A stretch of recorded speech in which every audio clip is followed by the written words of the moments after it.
The stagecoach lurched violently as it hit another rut in the desert road, sending a cloud of dust through the gaps in the wooden frame. Eliza Monroe pressed a gloved hand to her ribs, steadying herself against the worn leather seat. She'd been traveling for 3 days now, each mile taking her further from Georgia and the blood-soaked memories that haunted her sleep. Emma Carson, she whispered to herself, practicing the name that would become her shield. A widow from back east, seeking a quiet life in the territories. Simple, believable. Nothing like the truth. Through the dirty window, she caught her first glimpse of Dust Rock Ridge.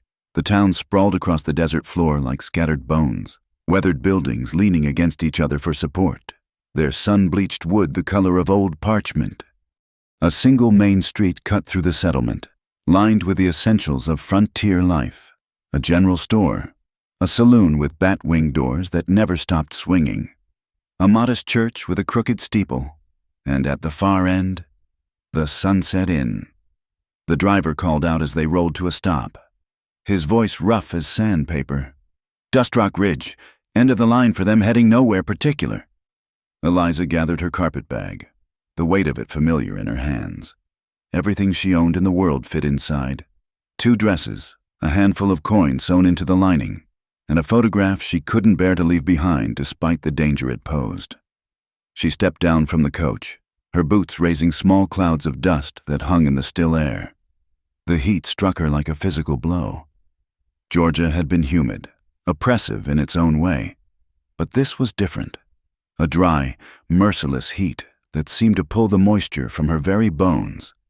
She adjusted her bonnet, keeping her face in shadow as she'd learned to do these past months. "Ma'am?" The stagecoach driver tipped his hat, already turning his attention to the mail pouches. "Sunset Inn's just down the way if you're needing a room." She nodded her thanks and began walking, aware of the eyes that followed her progress. A woman alone in a frontier town was always cause for speculation. She kept her chin up, her stride purposeful but not hurried. Emma Carson would be unremarkable, forgettable. She had to be. The Sunset Inn stood 2 stories tall, its facade adorned with faded yellow paint that might once have been cheerful. A wooden sign creaked in the occasional breeze, depicting a sun setting behind mesa formations. Eliza pushed through the door, a small bell announcing her arrival. The proprietress, a stout woman with steel-gray hair pinned severely back, looked up from her ledger. Her eyes, sharp as a hawk's, took in Eliza's travel-worn appearance and Eastern-style dress. "Room for the night?" the woman asked, her tone neither welcoming nor hostile. "Actually," Eliza said, setting down her bag, "I was hoping you might have work available. I'm a fair cook, and I can keep house." The woman's eyebrows rose slightly. "That's so. You don't look like you've done much cooking for cowboys and miners." "I've cooked for hungry men before," Eliza replied simply. It wasn't a lie. Her late husband, or the man everyone believed to be her late husband, had often brought home companions who expected to be fed. The proprietress studied her for a long moment. "I'm Mrs. Hutchins. Lost my cook last week to gold fever. Fool man went chasing dreams in California. Board and room plus $2 a week, if you can prove you know your way around a kitchen. When would you like me to start? Can you make biscuits?" "Yes, ma'am." "Then you can start with supper tonight. Back kitchen's through there. Rooms upstairs. Last door on the right. No visitors after dark, no liquor, and no trouble." Eliza nodded. "You won't have any trouble from me, Mrs. Hutchins." As she carried her bag upstairs, she allowed herself a moment of relief. She had work, shelter, and a new name.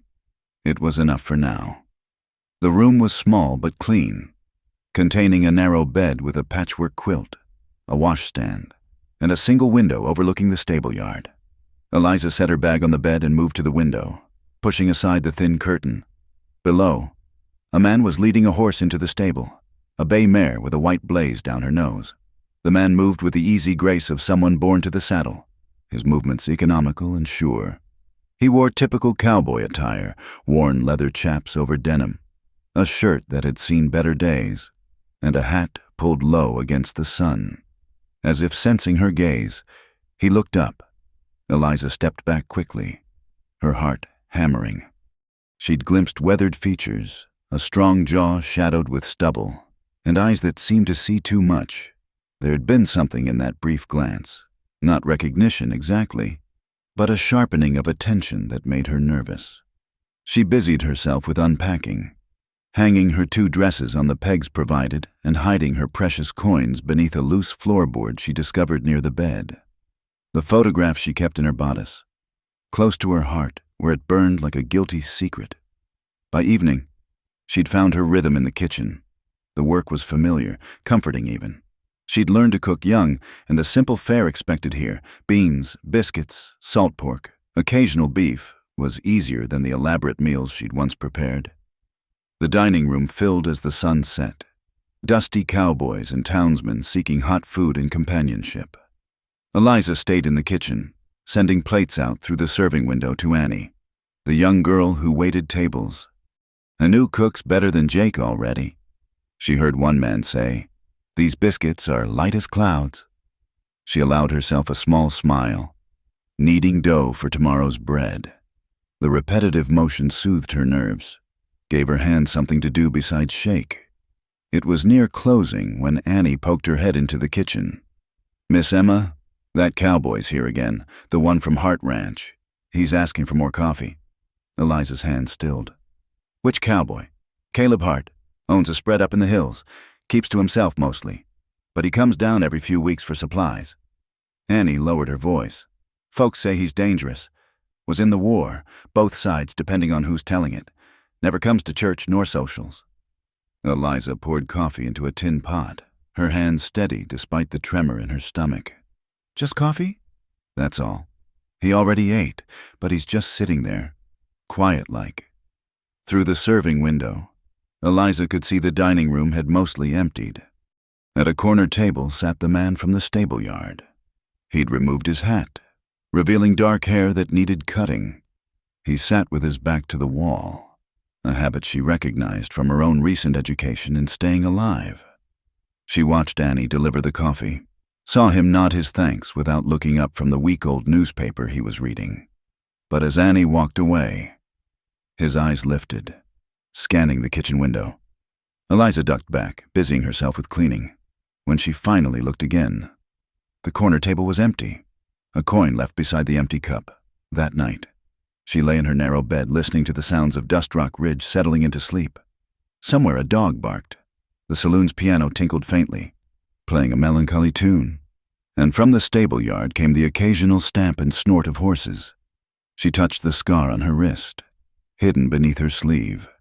It had healed poorly, leaving a raised ridge of tissue that ached when the weather changed. Memory crashed over her. The knife, the struggle, the warm splash of blood that hadn't been hers. The way her husband's eyes had gone vacant as he toppled backward. The real killer melting into the shadows while she stood frozen. The weapon, somehow, in her hand. Eliza forced the memory down, locked it away with all the others. She was Emma Carson now, a widow seeking a new life in the territories. Nothing more. But as sleep finally claimed her, she dreamed of watchful eyes the color of desert stone, and a recognition she couldn't quite name. The next days fell into a pattern.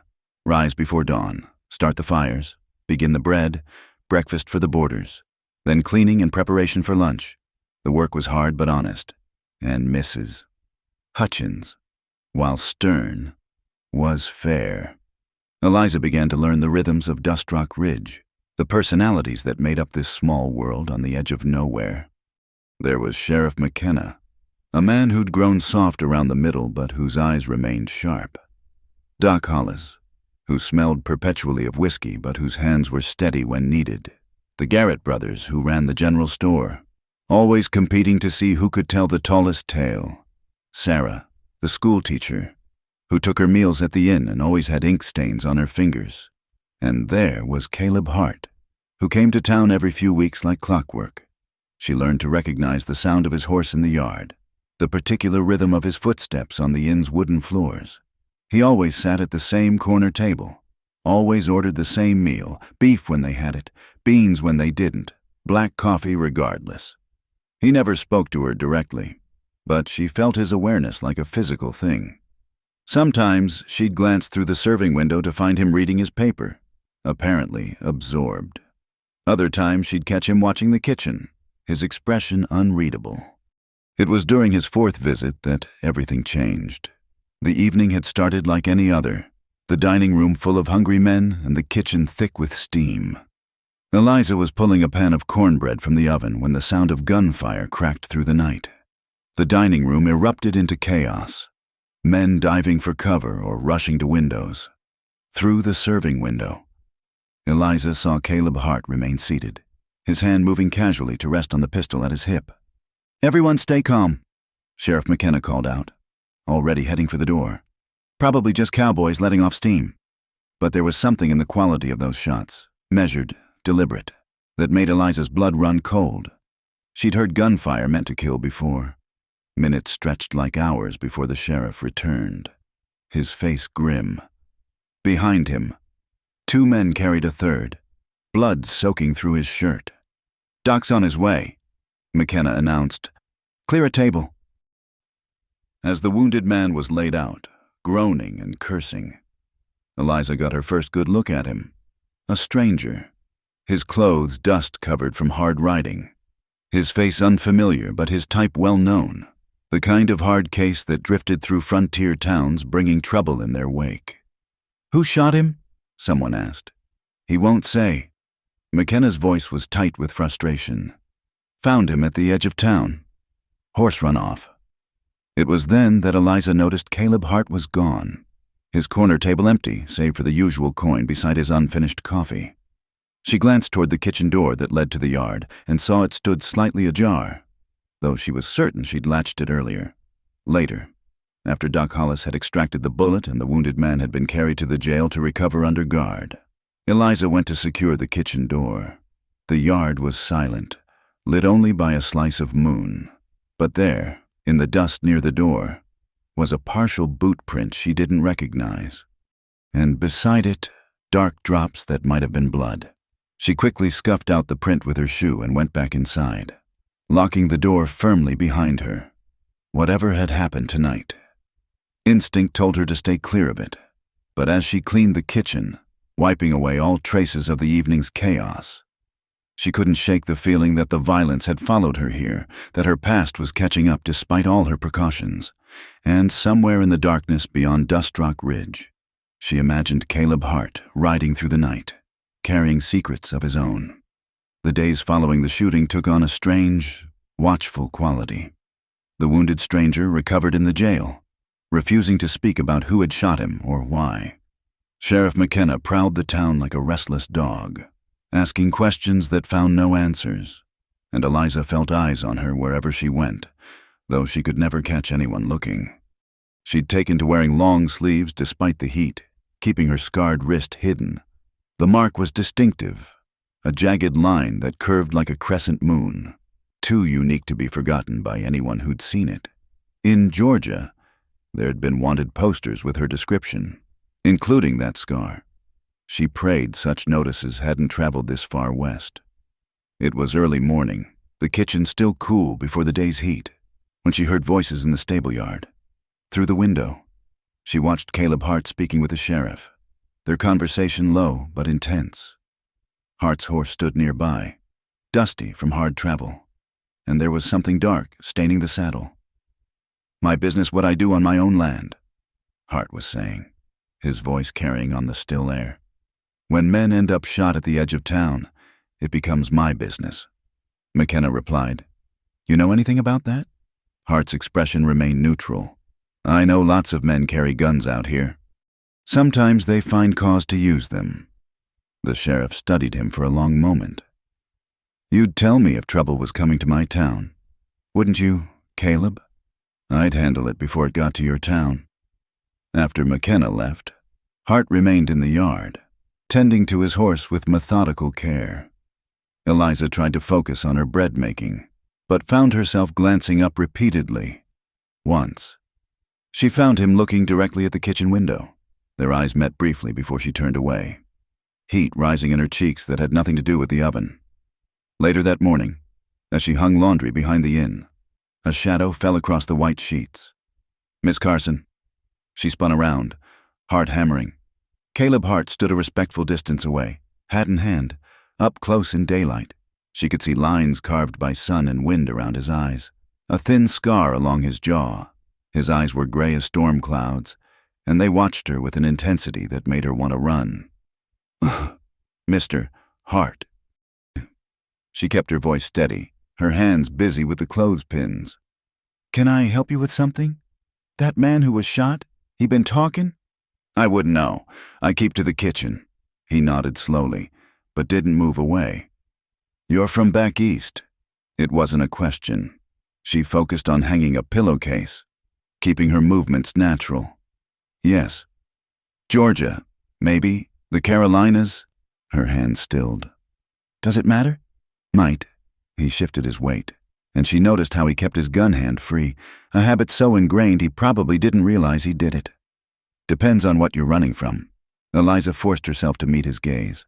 "I'm a widow seeking a new start. Nothing more. Lots of widows in Georgia these days.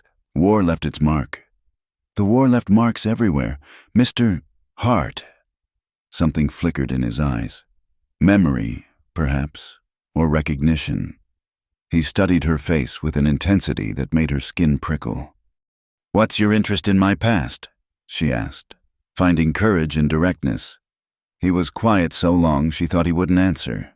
Then, "I knew a woman once, from Georgia. You remind me of her." "Georgia's a big state." "Not so big." He settled his hat back on his head. She had a scar on her wrist, shaped like a moon.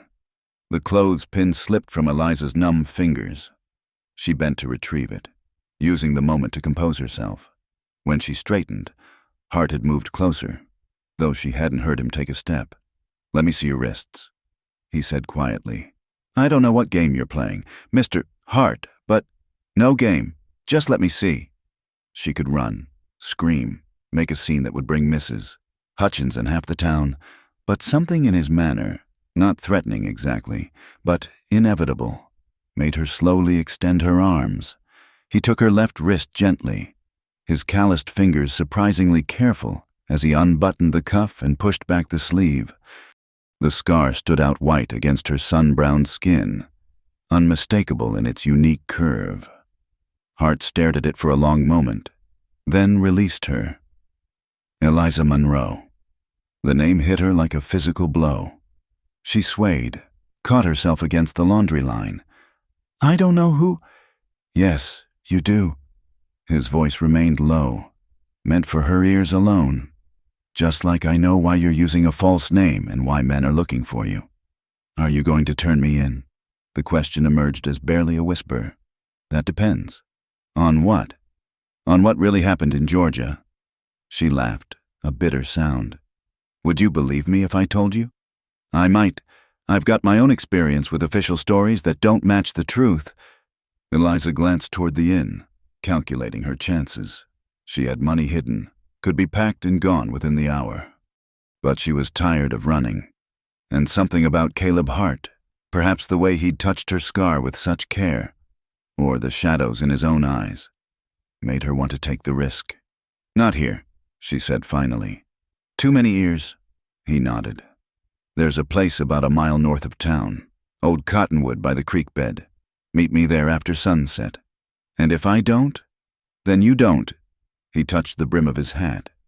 "But those men who are looking for you, they're getting closer.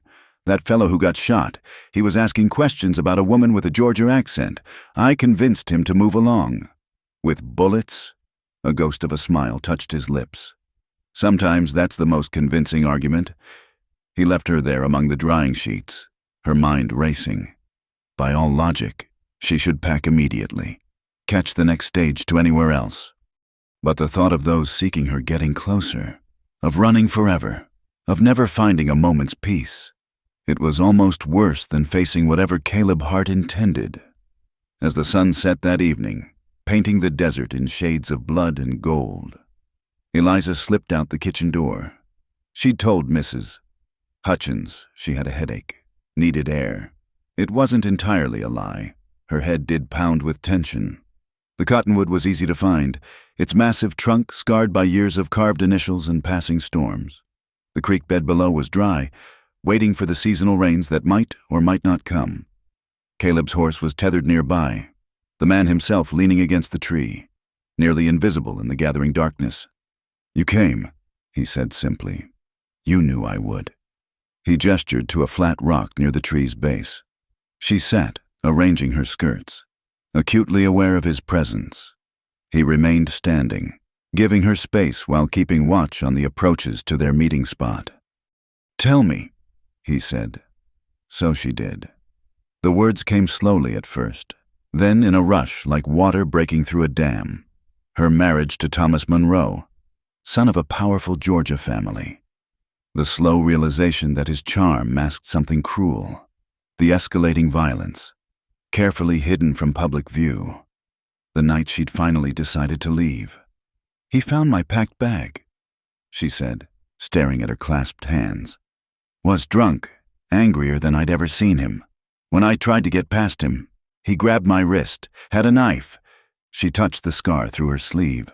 "I fought back. We struggled. And then suddenly there was blood everywhere, and Thomas was on the floor with his own knife in his chest." She looked up at Hart. "But I didn't do it. There was someone else there. In the shadows. They took the knife from Thomas, turned it on him, then pressed it into my hand before disappearing." Hart was quiet, processing. "Who? I don't know. It happened so fast." But Thomas's family refused to believe it. They had influence, money. The sheriff was their man. I was arrested before Thomas's body was cold. "How'd you escape?" "A guard who'd known my father. He left a door unlocked, told me to run and never look back." She laughed bitterly. "So I've been running ever since. 4 months now." Hart moved then, settling onto a nearby rock where moonlight illuminated his face. "The official story is that you seduced Thomas Monroe, married him for his money, then murdered him in cold blood when he discovered your past as a woman of questionable morals." Heat flooded her cheeks. "None of that is true. I was a schoolteacher before I married. My reputation was spotless." "I know." She blinked. "How could you know that?" He reached into his vest, withdrawing a folded paper. Even in the dim light, she recognized it, a wanted poster.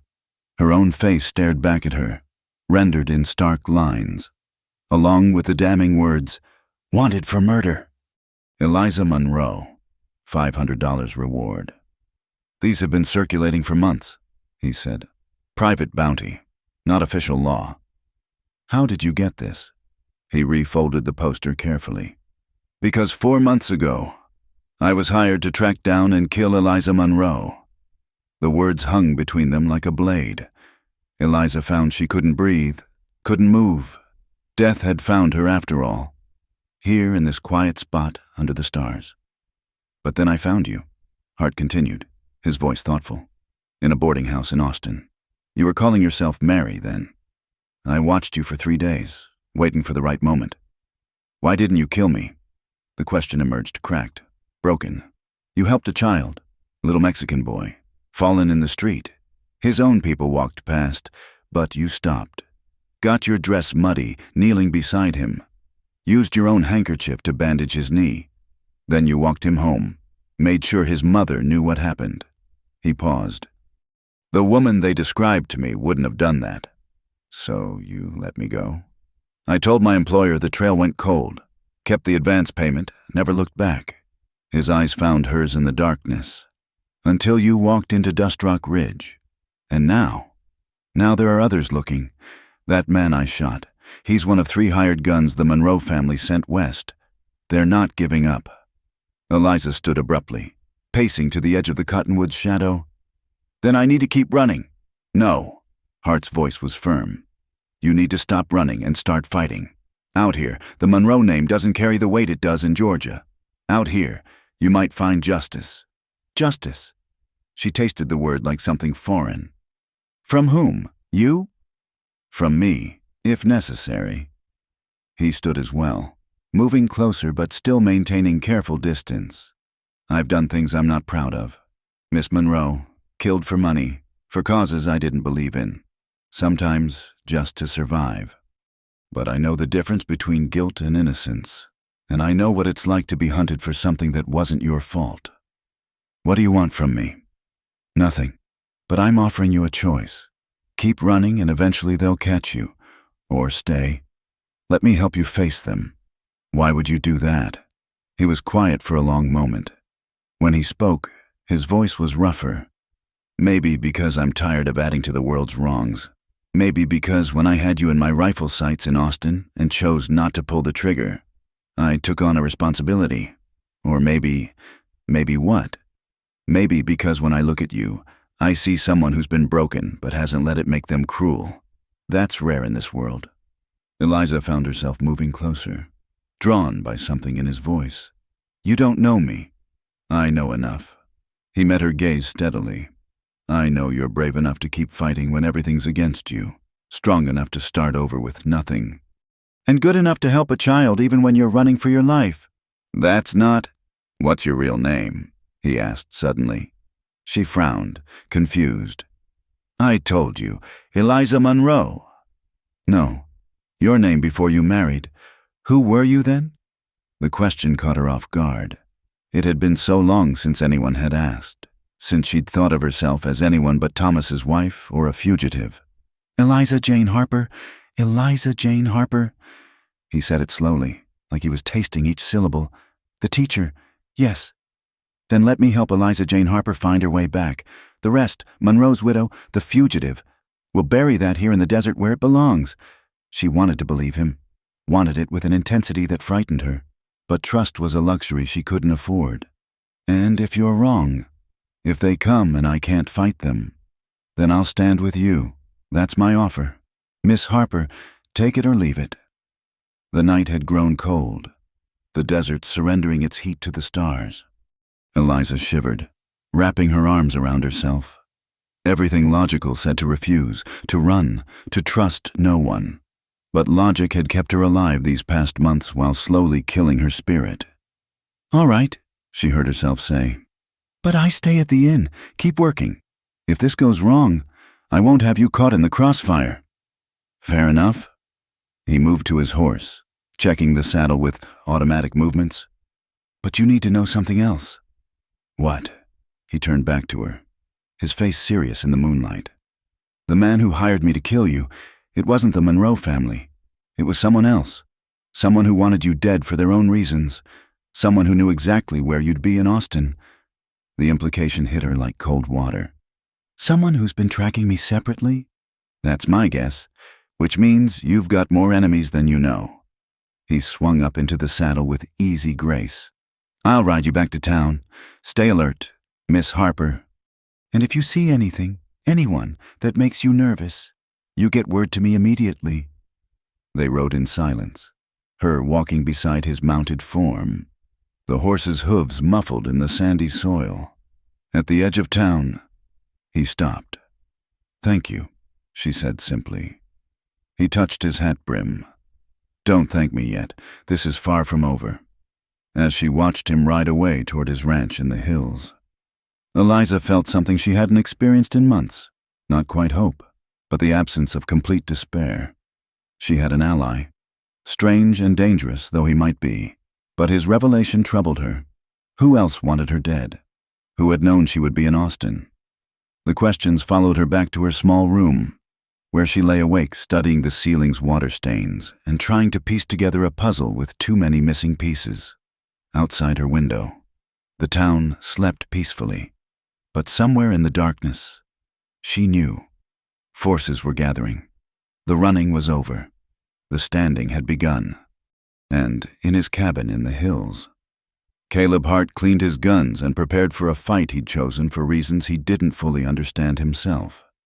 The letter arrived on a Tuesday morning, slipped under her door while she kneaded bread in the pre-dawn darkness. Eliza nearly stepped on it when she returned to her room for a forgotten apron. The envelope bore no marking save her false name written in careful script, Emma Carson. Inside was a photograph that made her knees buckle. Her wedding portrait stared back at her, herself in ivory silk, Thomas in his finest suit, both young and seemingly happy. But it was what was circled in red ink that stopped her heart. Her face, marked like a target. No message. No threat. Just that damning image from a life she'd tried to bury. She dressed with trembling fingers, hiding the photograph in her bodice where it seemed to burn against her skin. In the kitchen, she moved mechanically through her morning routine, but Annie noticed her distraction. "Miss Emma, you feeling poorly? You're pale as flour. Just tired." Eliza managed. The heat, perhaps. But her hands shook as she rolled biscuits. And twice she'd nearly burned the bacon. Someone had found her. Someone who knew exactly who she was and wanted her to know they knew. By midday, she'd made her decision. When the lunch crowd thinned, she told Mrs. Hutchins she needed supplies from the general store. The older woman waved her off, too busy with ledgers to pay much attention.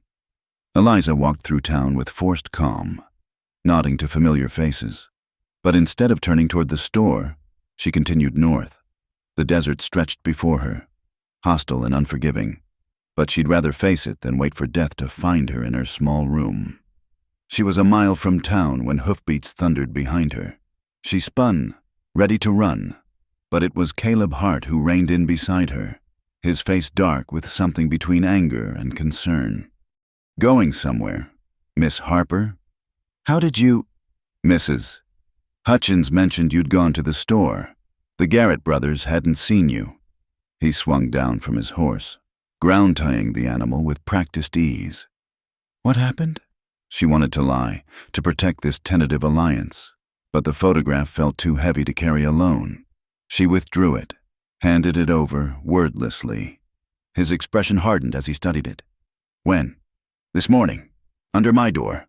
He examined both sides, held it to the light, even sniffed the paper. "Recent, printed within the last week, I'd guess, which means they're here, in town." Her voice came out steadier than she felt, or close enough. He handed the photograph back. "This changes things. Yes, I need to leave immediately." "No." The word was flat, final. "That's what they want, to flush you out, make you run into the open where you're vulnerable. As opposed to trapped in town where they know exactly where to find me." He studied her with those storm-gray eyes.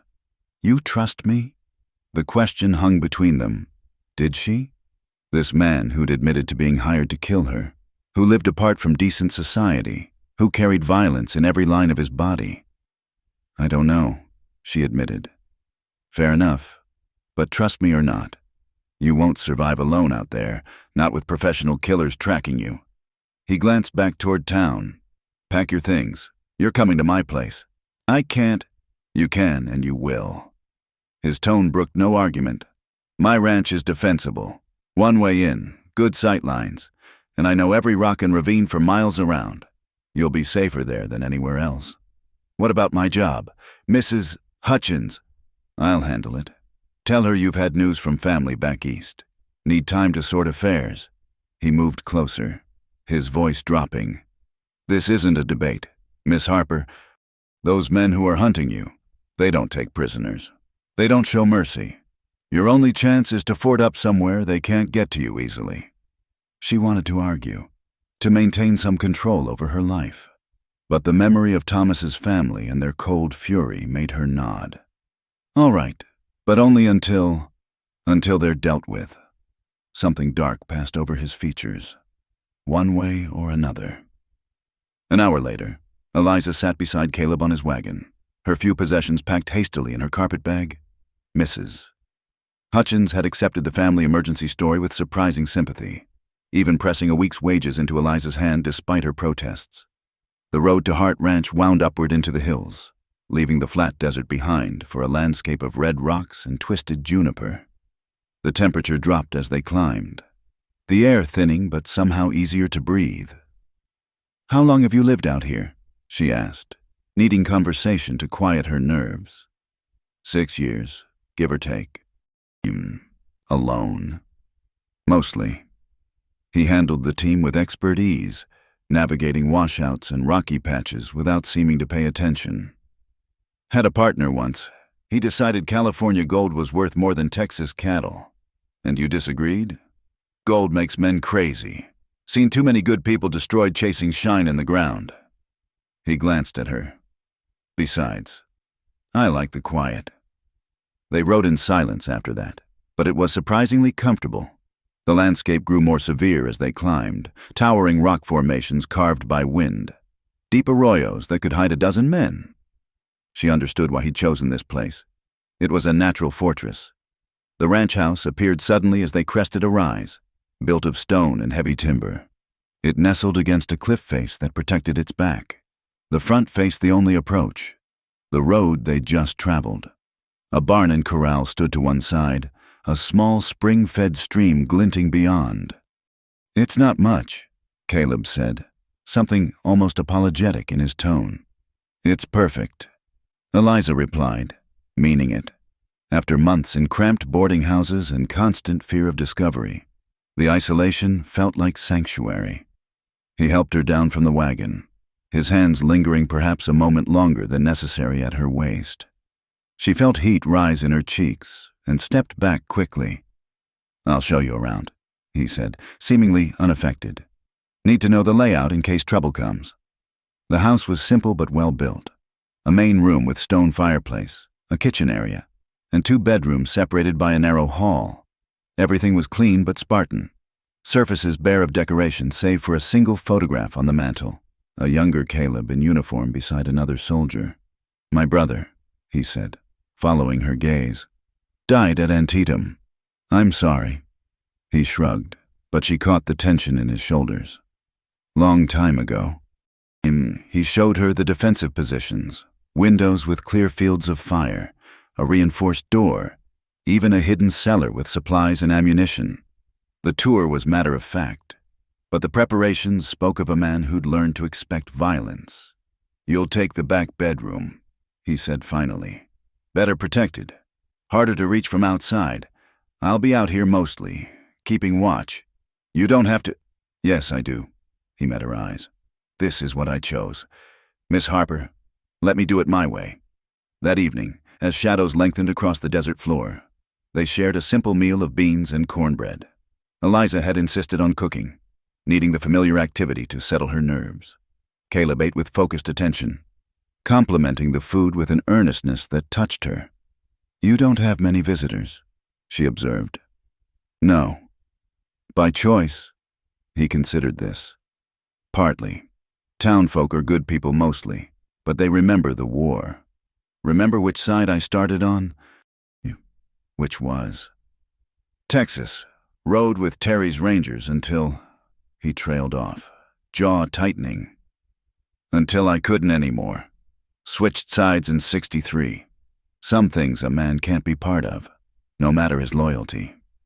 She wanted to ask more, but sensed the boundary. Instead, she rose to clear the dishes. He stopped her with a gesture. "Tell me about the photograph. Who besides the Monroe family would have your wedding portrait?" She sank back into her chair. "Thomas was proud of it. Had copies made for family, friends, business associates. It could have come from anywhere. But who would use it this way? Who gains from scaring you?" "I don't know." She rubbed her temples, feeling a headache building. "Thomas had enemies, rivals. Maybe someone thinks I know something, have something. Do you?" The question made her pause. Did she? In the chaos after Thomas's death, she'd grabbed only essentials. But had she missed something? Taken something without realizing its importance? "I don't think so. Just clothes, a little money I'd saved, and—" She hesitated. "And letters. A packet of letters I found in Thomas's study the day before he died. I thought they were love letters at first. He'd had affairs. But they were different. Business correspondence, but coded somehow. I took them because I was angry. Wanted evidence of his infidelities for the divorce I was planning." Caleb leaned forward. "Do you still have them?" "Yes, hidden in the lining of my bag. I'd forgotten about them until now." "Get them." She retrieved the packet. Yellowed envelopes tied with string. Caleb examined them carefully, reading by lamplight, his frown deepening with each page. "These aren't love letters," he said finally. "They're records, payments, shipments, routes." "Shipments of what?" He looked up, expression grim. Guns. Your husband was running weapons. Confederate arms to Mexico, Mexican silver back north. Very illegal. Very profitable. The room seemed to spin. Thomas was a merchant, dealt in cotton. Cotton was the cover. This was the real business. He tapped the letters. And these names. Some are dead. But others. There are powerful men mentioned here who wouldn't want this information made public. Powerful enough to hire killers? More than enough. He began to pace, thinking aloud. The Monroe family might want you dead for revenge, but someone else wants you dead to protect secrets. These letters are evidence of treason. Could destroy reputations, even lead to hangings. Eliza felt sick. She'd been carrying her own death warrant without knowing it. What do I do? Caleb stopped pacing, faced her. We use them. Make it known you have them, that they're hidden somewhere safe with instructions to release them if anything happens to you. Blackmail? Insurance. His smile was sharp. Fight fire with fire, Miss Harper? And if they don't believe the bluff, then we make it real. I know a lawyer in San Antonio, honest as they come. We'll send him copies, set up exactly what we're threatening. He gathered the letters carefully. But first, we need to know who we're dealing with. Some of these names I recognize, but others. A sound outside made them both freeze. Caleb moved swiftly, dousing the lamp, pressing a rifle into Eliza's hands. You know how to use this? Yes, her father had taught her, back when the world made sense. Good. Stay here, away from windows. Don't shoot unless you're sure. He slipped outside, melting into darkness. Eliza crouched by the wall, rifle ready, heart pounding. Minutes stretched like hours. Every sound, wind in the junipers, a coyote's distant howl, made her muscles tense. Then Caleb's voice, calm and carrying. Just checking the perimeter. Thought I heard something. She nearly collapsed with relief when he came back inside, barring the door behind him. Probably nothing, he said, but she noticed he kept his pistol close as he relit the lamp. Still, we'll keep watches tonight. You should get some rest first. I couldn't possibly sleep. Try anyway. Tomorrow we start making plans, and you'll need to be sharp. His voice gentled. You're safe here. Eliza, I promise you that. It was the first time he'd used her given name. The intimacy of it in the lamplight made something flutter in her chest. She stood, gathering her composure. Thank you. For everything. He nodded, already turning to check window latches.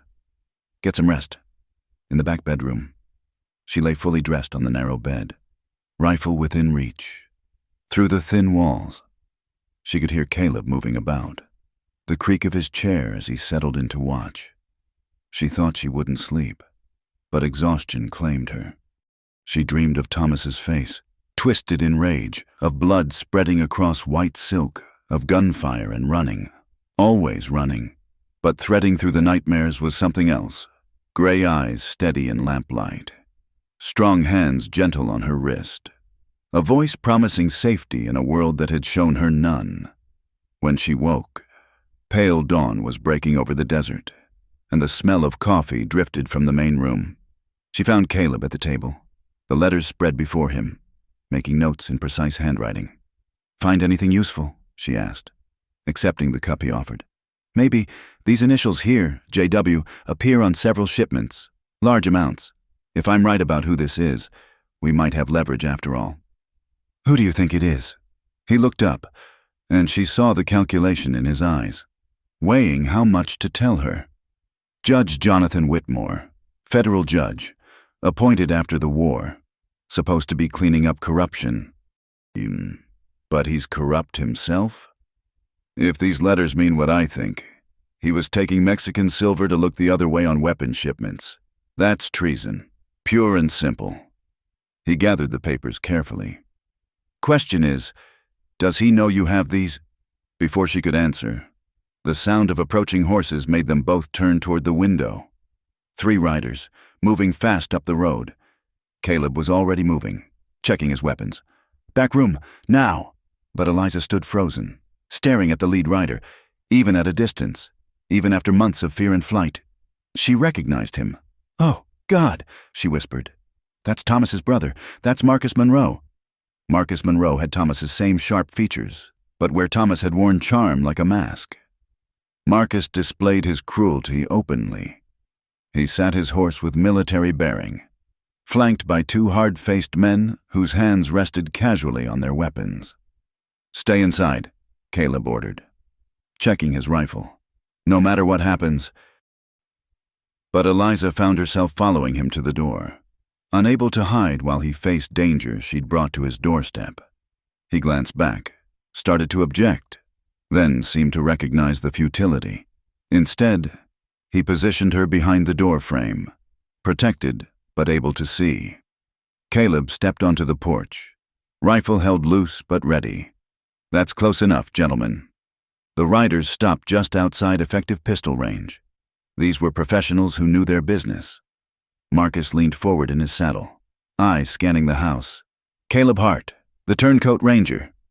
His Georgia drawl made the words sound like profanity. "Heard you'd gone to ground out here." "Monroe." Caleb's voice was flat. "You're a long way from home. Following family business." Marcus's pale eyes fixed on the windows. "I believe you have something that belongs to me. Can't imagine what that might be." "My sister-in-law, the woman who murdered my brother." Eliza's hands clenched on the doorframe, but she remained silent. Caleb shifted slightly, improving his shooting angle. "No murder here, just a man and his ranch." Marcus smiled, an expression devoid of warmth. "Come now. Hart, the whole town knows you brought a woman up here yesterday. Eastern lady, they say, quiet type." His voice hardened. "I want her. Want doesn't make right. She killed my brother, shot him in cold blood for his money." "That what you tell yourself?" Caleb's tone remained conversational, but Eliza saw tension in his shoulders. "Makes it easier to justify what you're planning?" "I don't need justification. Blood demands blood. Except it wasn't her blood that spilled first, was it?" Caleb let that sink in. "I know about your brother. Know what kind of man he was. What he did to women who couldn't fight back." Marcus's face darkened. "You know nothing. I know enough. Know about the first wife who died so conveniently. The servants who left with bruises. The business associates who disappeared when deals went bad." Caleb's voice carried clearly in the morning air. "Your brother got what men like him usually get. Just took longer than it should have. Lies." But uncertainty flickered in Marcus's eyes. "Truth. And here's another truth. The woman you're hunting didn't kill him. She was just convenient to blame." "Then who did?" Caleb was quiet for a moment. "Someone who gained from his death, someone who knew about his side business, someone who's still pulling your strings, sending you on this fool's errand to clean up loose ends." The words hit home. Marcus straightened, his hand moving toward his gun. "You're trying to confuse things. She was there. She had the knife. Planted in her hand. You weren't there. Monroe, you don't know what really happened." Caleb's rifle shifted slightly, a subtle warning. "But someone does. Someone who's using you to finish their cover-up." One of Marcus's companions spoke up. "Boss, maybe we should—" "Quiet." Marcus's jaw worked, processing. "If you're so sure she's innocent, let her come out and tell me herself." Eliza started to move, but Caleb's slight gesture stopped her. "Not happening. Then I'll wait. You have to come down sometime. Both of you." "True, but my neighbors know where I am. Sheriff McKenna knows the lady is under my protection. You harm either of us, and you'll hang for it. This isn't Georgia. Monroe, your family name means nothing here." Marcus laughed, ugly and short. "You think that tin star in town scares me? No, but I think you're smart enough to know the difference between justice and murder. Your brother's dead. Nothing changes that. But you can still choose whether more blood gets spilled." The standoff stretched, taut as wire. Eliza held her breath, waiting for violence to explode. Then, unexpectedly, Marcus backed his horse a step. "This isn't over. Hart—" "Never thought it was. But it doesn't have to end with more killing." Marcus studied the house one more time, and Eliza felt his gaze pass over her hiding place like cold wind. "Tell my dear sister-in-law I'll see her soon, one way or another." They wheeled their horses and rode away, but Eliza noticed they didn't go far. Dust rose from a spot half a mile down where a cluster of rocks provided cover and viewpoint. "They're making camp," Caleb observed, lowering his rifle. "Means to starve us out." Eliza finally stepped onto the porch, legs unsteady. "I'm sorry, I brought this to you." "No." He turned to face her fully. "You didn't bring anything. Men like that, they carry their violence with them wherever they go. You just gave them a direction." She wrapped her arms around herself against more than the morning chill. "What he said about Thomas's first wife. Sarah Monroe died in childbirth, according to records, but there were whispers. Fall down the stairs a month before the baby came. Convenient accident." He studied her face. "You didn't know. Thomas said she was weak, delicate." The words tasted bitter now. "God, I was such a fool." "You were young. He was charming when he wanted to be. Don't carry guilt for his sins." They went back inside, but the house felt smaller now, the walls less protective. Caleb made coffee while Eliza tried to eat breakfast, though food sat like ash in her mouth. "We need those letters to San Antonio," Caleb said finally. "Fast." "How?" "They're watching the road. There's another way, harder but possible. Old Apache trail through the mountains. I could make it, be back in 3 days. But that leaves me, armed and fortified.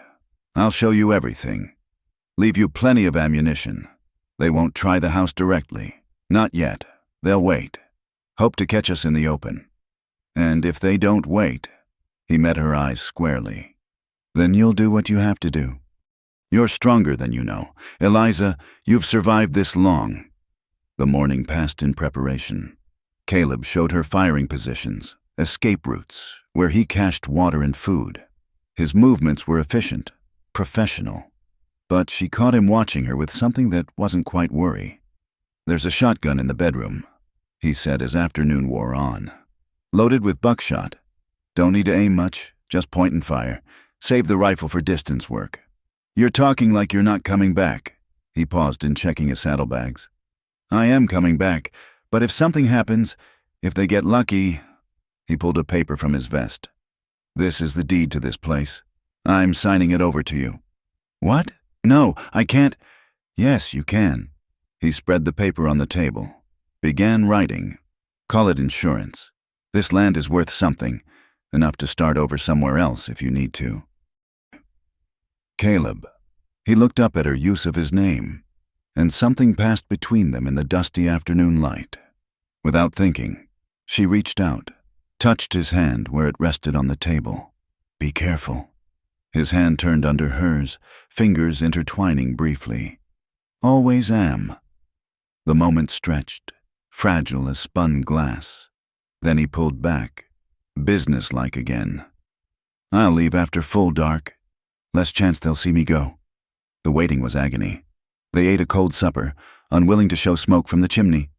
As shadows lengthened, Caleb made his final preparations, strapping on a second pistol, filling canteens. "Remember," he said, checking her rifle one more time, "they want you alive, at least at first. That's your advantage. They'll try to take you prisoner before they try to kill you." Comforting. Despite everything, he smiled. "You'll be fine. You're too stubborn to die easy." She wanted to say something more, something about the way her heart raced when he looked at her, about the strange safety she felt in his dangerous presence. But words failed, and then he was going, slipping out the back into darkness. She watched from the window as his shadow merged with the night. No sound betrayed his passage. One moment he was there, the next vanished like smoke. The house felt tomb-like without him. Every creak of settling wood made her jump. She checked windows obsessively, rifle always within reach. Outside, coyotes called to each other, their cries eerily human in the darkness. Near midnight, she thought she heard horses moving, but the sound faded before she could be certain. She dozed fitfully in a chair, jerking awake at every sound. Dawn came slowly, painting the desert in shades of rose and gold. Marcus's camp was still there, smoke rising from their fire. She counted 3 figures, so none had followed Caleb. Good. She made coffee, forced herself to eat. Tried to think of anything but the hours stretching ahead. The day passed with excruciating slowness. The watchers made no move toward the house, content to wait. She cleaned things that didn't need cleaning, checked weapons that were already ready, paced until her feet hurt. As afternoon shadows grew long, she heard it, horses approaching from the camp's direction. She took position at the front window, rifle ready, but only one rider appeared, moving slowly, hands visible. Marcus Monroe stopped just within shouting distance. "Mrs. Monroe! Eliza! I know you're listening!" She remained silent. "I have a proposition. Come out. Talk with me. Just talk.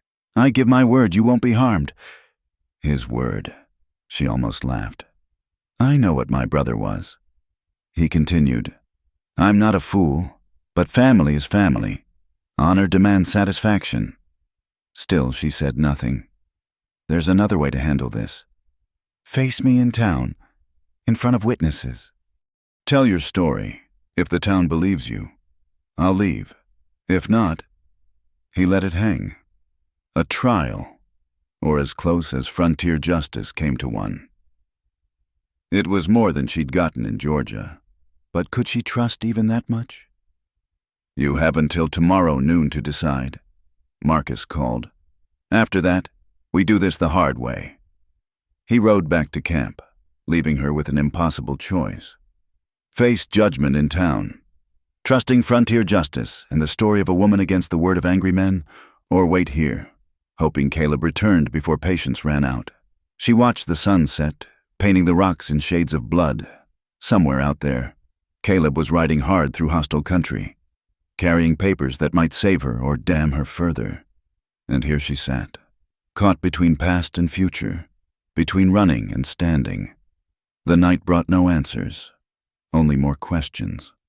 She found herself in Caleb's room, surrounded by the sparse evidence of his life, the photograph of his brother, a Bible with pressed flowers between its pages, a letter, half-written, addressed to someone named Catherine.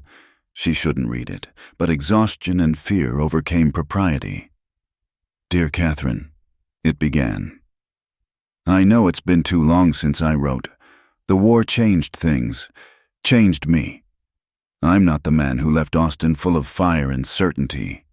I've done things that would horrify you, seen things that haunt my sleep. Sometimes I think the best thing I can do is stay away, spare you the shadow I've become."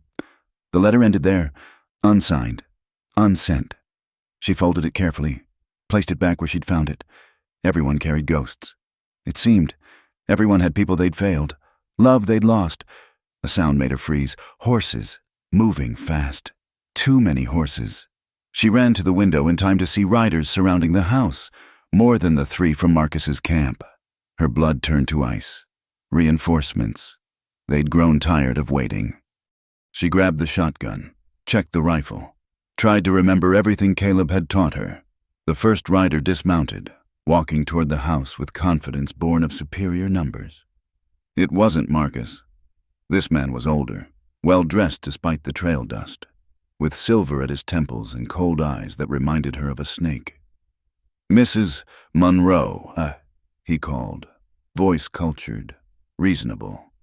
"I believe we have business to discuss, about some letters that don't belong to you. Judge Whitmore, it had to be, the man whose secrets could hang him. The trap was closing, and Caleb was still 2 days away. Judge Jonathan Whitmore stood in the fading light like a man accustomed to being obeyed. His black coat was dusty but well-tailored, his bearing that of someone who wielded power as naturally as breathing. Behind him, 6 men spread out in a semicircle, cutting off any escape route. "I know you're in there, Mrs. Monroe," he called again, voice carrying the patient tone of a man holding all the cards. "And I know Hart's gone. Saw him ride out last night. Fast horse, traveling light. Won't be back for days." Eliza's grip tightened on the shotgun. They'd been watching longer than she'd known. planning this moment. Now, we can do this civilized-like. Whitmore continued. You have something that belongs to me, papers that could be misunderstood by people who don't grasp the complexities of wartime commerce. Give them to me, and you can go on your way. Maybe even with a little traveling money for your trouble. Through the window, she could see Marcus Monroe standing apart from Whitmore's men. His face twisted with anger. Whatever alliance had brought them together was clearly uneasy. She's mine. Whitmore, Marcus snarled. We agreed. We agreed to help each other achieve our goals. The judge cut him off smoothly. My goal is those papers. Yours is justice as you see it. No reason we can't both be satisfied. Eliza moved to another window, trying to count guns, gauge distances. 7 men total. Even with good cover and better luck, the odds were impossible. But Caleb had taught her that bad odds didn't mean no chance. Mrs. Monroe. Whitmore called again. Impatience creeping into his tone. I'm trying to be reasonable.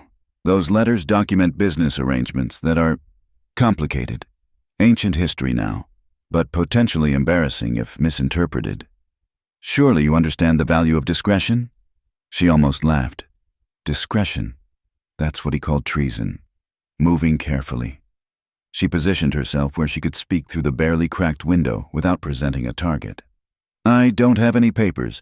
Judge Whitmore. Come now. Your late husband was many things, but not careless. He kept records of everything, and you, being a dutiful wife, would have gathered his important documents after his unfortunate passing. Whatever Thomas was involved in died with him. Did it? Whitmore stepped closer to the house, still beyond shotgun range, but close enough that she could see his cold smile. Then why run? Why hide? An innocent woman would have stayed, faced her accusers. An innocent woman without powerful enemies might have, but Georgia justice has a way of bending toward those with influence. True enough. He seemed to consider this. Tell you what, give me the letters, and I'll ensure young Marcus here gets called back to Georgia. Family emergency, sick mother. Perhaps you'll be free to disappear wherever you like. You lying snake, Marcus spat. You promised? One of Whitmore's men shifted his rifle slightly, and Marcus fell silent, hand moving to his own weapon. Eliza's mind raced. The alliance was fracturing. Could she use that? Interesting company you keep. Judge, does Marcus know what was in those shipments his brother arranged? Does he know Thomas was selling Confederate weapons to Warista rebels? Marcus's head snapped toward Whitmore. What's she talking about? Nothing. The woman's desperate. Saying anything. Thomas was a patriot. Marcus's voice rose. He would never. Your brother was a businessman. Eliza interrupted.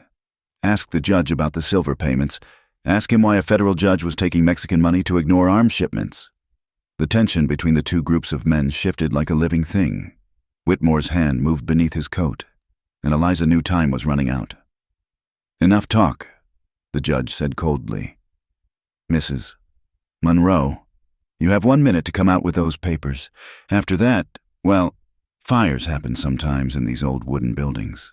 Tragic accidents. Through the other window, she saw 2 men moving with torches. Her heart hammered. Burn her out, of course. Why risk a direct assault when fire would do the work? Think, Eliza. What would Caleb do? The answer came with startling clarity. He wouldn't wait. He'd act, change the game before they could force their rules on him. Moving quickly, she gathered what she needed. The shotgun, loaded and ready. The rifle with extra ammunition. And from Caleb's cache, something he'd shown her almost reluctantly. Dynamite, left over from when he'd blasted the spring to improve water flow. 30 seconds, Mrs. Monroe! She lit the fuse with shaking hands, counted to 3, then hurled it through the front window. The explosion shattered the evening quiet. Men dove for cover as dirt and debris rained down. In the chaos, she burst through the back door, running for the rocky ground behind the house where Caleb had shown her the escape route. Shouts erupted behind her. A rifle cracked, the bullet whining off stone near her head. She turned, fired the shotgun blindly. pumped and fired again. Men scattered, seeking cover. The rocks offered protection but also trapped her. She could hear them regrouping. Whitmore's voice carrying over the confusion. "Circle around! Cut her off!" She moved deeper into the maze of stone. Rifle ready now. The light was fading fast. Shadows offering concealment but also hiding threats. A man appeared to her left. She fired, saw him spin and fall. Another shot from above. They were trying to get elevation on her. Her breath came in gasps as she climbed, following the path Caleb had made her memorize. Behind her, boots scraped on stone. They were close. Too close. The trail led to a narrow passage between two boulder faces. She squeezed through, heard cursing as larger men struggled to follow. On the other side, a small plateau offered a defensive position. She turned, aimed at the passage, waited. The first man through took a bullet in the shoulder, falling back with a scream. That would slow them, make them cautious. "Give it up!" Whitmore's voice echoed off the rocks. "You're trapped. No water, no food, nowhere to go." He was right about being trapped. The trail ended at a cliff face. Sheer drop on 3 sides. But Caleb had shown her something else. A cache hidden in a crevice. Water, hardtack, more ammunition, and rope.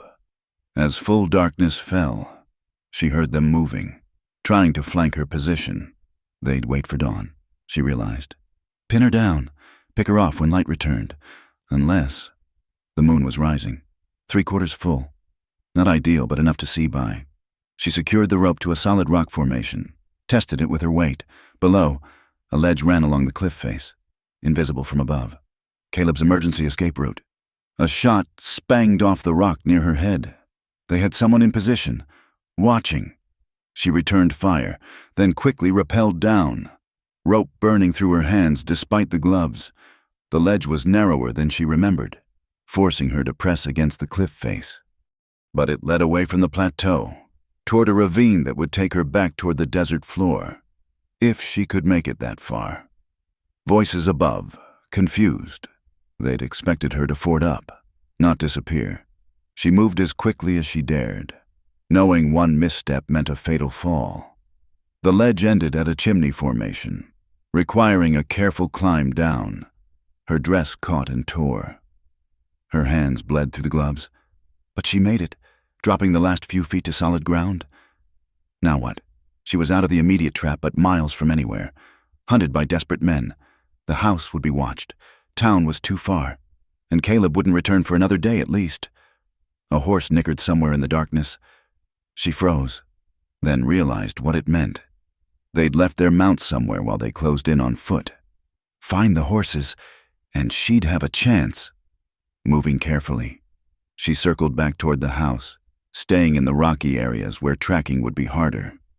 The moon gave enough light to avoid major obstacles, but also exposed her if anyone was watching.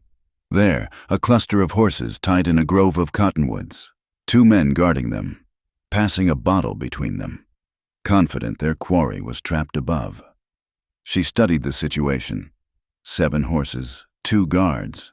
If she could, one guard walked away to relieve himself.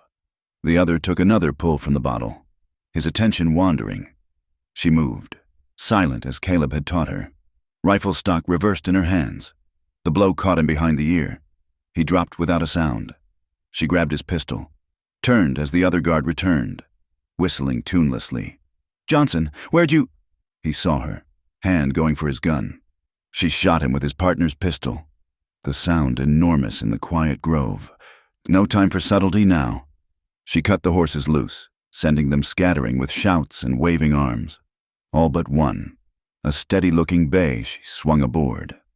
Rifle shots cracked behind her as she galloped into the darkness, low over the horse's neck. They'd pursue, but most on foot now. It would buy her time. But time for what? Where could she go that they wouldn't follow? The answer came like a cold wind. Only one place. She turned the horse toward town, toward the last thing any of them would expect. She'd face them in public, with witnesses. Tell her story and let the chips fall. It was insane, probably suicidal. But it was better than being hunted like an animal. Better than letting them write the ending. The ride to Dust Rock Ridge was a nightmare of shadows and pursuit. Twice she heard horses behind her, had to leave the road and hide in arroyos until they passed. By the time the town's lights appeared, the eastern sky was graying toward dawn. She was exhausted, filthy, her dress torn and blood-stained. But she was alive, and she still had the rifle. The town was just stirring as she rode down Main Street. Early risers stopped to stare at the wild-looking woman on the lathered horse. She dismounted in front of the sheriff's office, legs nearly buckling. Sheriff McKenna emerged, took in her appearance with widening eyes. "Mrs. Carson? What in the hell?" "My name is Eliza Monroe," she said loudly, letting her voice carry. "I'm wanted for murder in Georgia, and Judge Whitmore just tried to kill me to cover up his treason." Windows opened. People emerged from doorways. In minutes, a crowd was gathering. McKenna's hand hovered near his gun. "Ma'am, maybe we should discuss this inside." "No." She stood straighter, exhaustion replaced by desperate determination. "I want witnesses. I want everyone to hear this." More people arrived. She saw Mrs. Hutchins, Annie, the Garrett brothers, and riding hard down the street, Marcus Monroe and 3 of his men, faces dark with fury. "There she is," Marcus shouted. "Sheriff, arrest that woman." "Everyone calm down," McKenna ordered, but his voice lacked conviction. "She murdered my brother. She's a fugitive." "Your brother was a gun runner," Eliza said clearly. "He sold Confederate weapons to Mexican rebels. Judge Whitmore took bribes to ignore it. I have proof." The crowd murmured. Whitmore and his remaining men appeared at the other end of the street. The judge's composure cracked but not broken. "The woman's desperate," Whitmore called out. "Making wild accusations. Sheriff, do your duty." McKenna looked between them all, clearly out of his depth. "Someone better start explaining, and fast." Eliza reached slowly into her bodice, withdrew a single letter she'd kept back. "This is from your brother, Marcus, to Judge Whitmore, discussing payment in Mexican silver for continued discretion regarding Southern materials, dated 2 months before Thomas died." Marcus went white. "That's impossible. Let me see. After the sheriff reads it."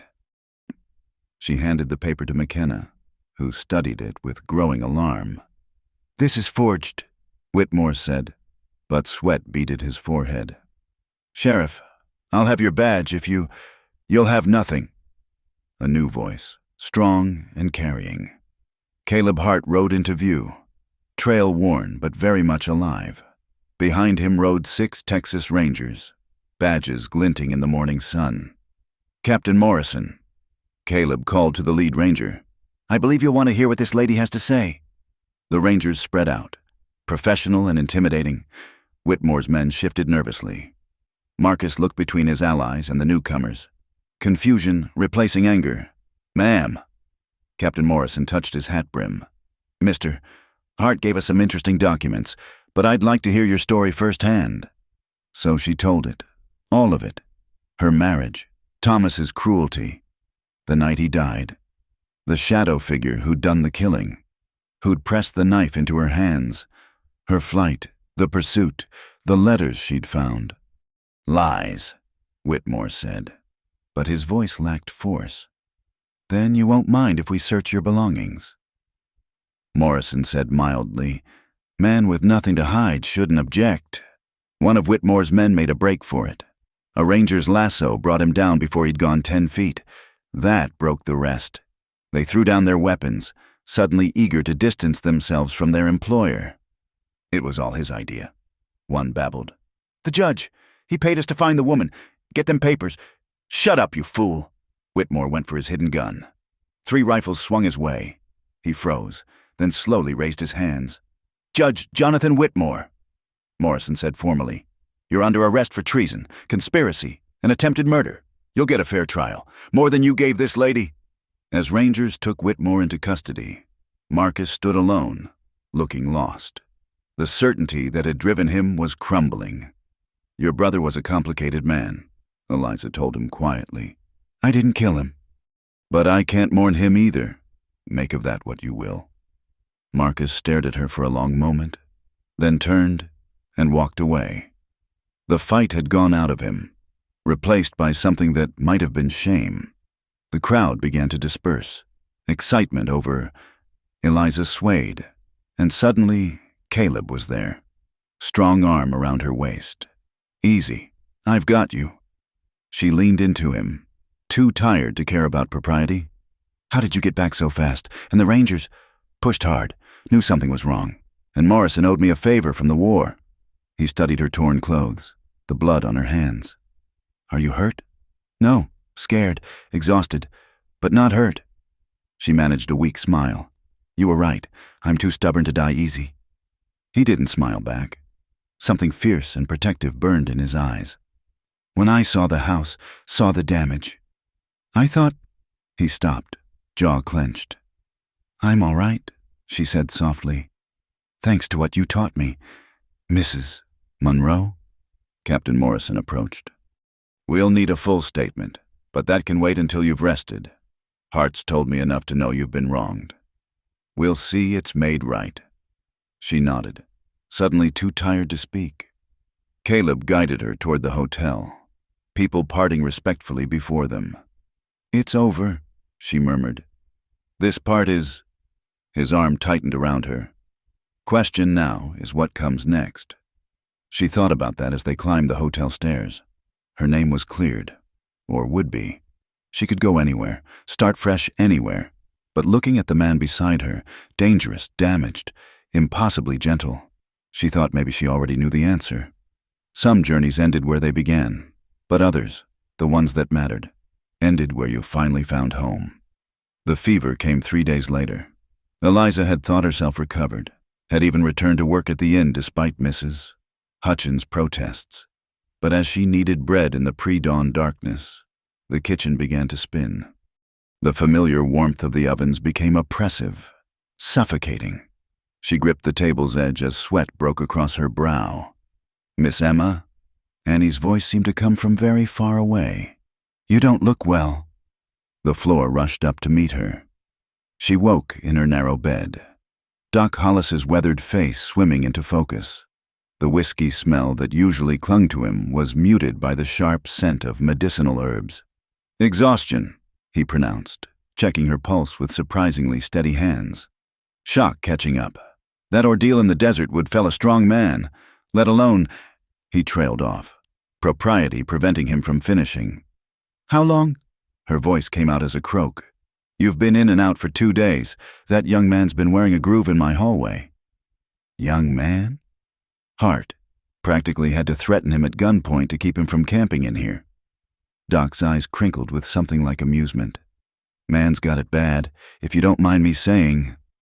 Heat that had nothing to do with fever touched her cheeks. He's just concerned. He feels responsible.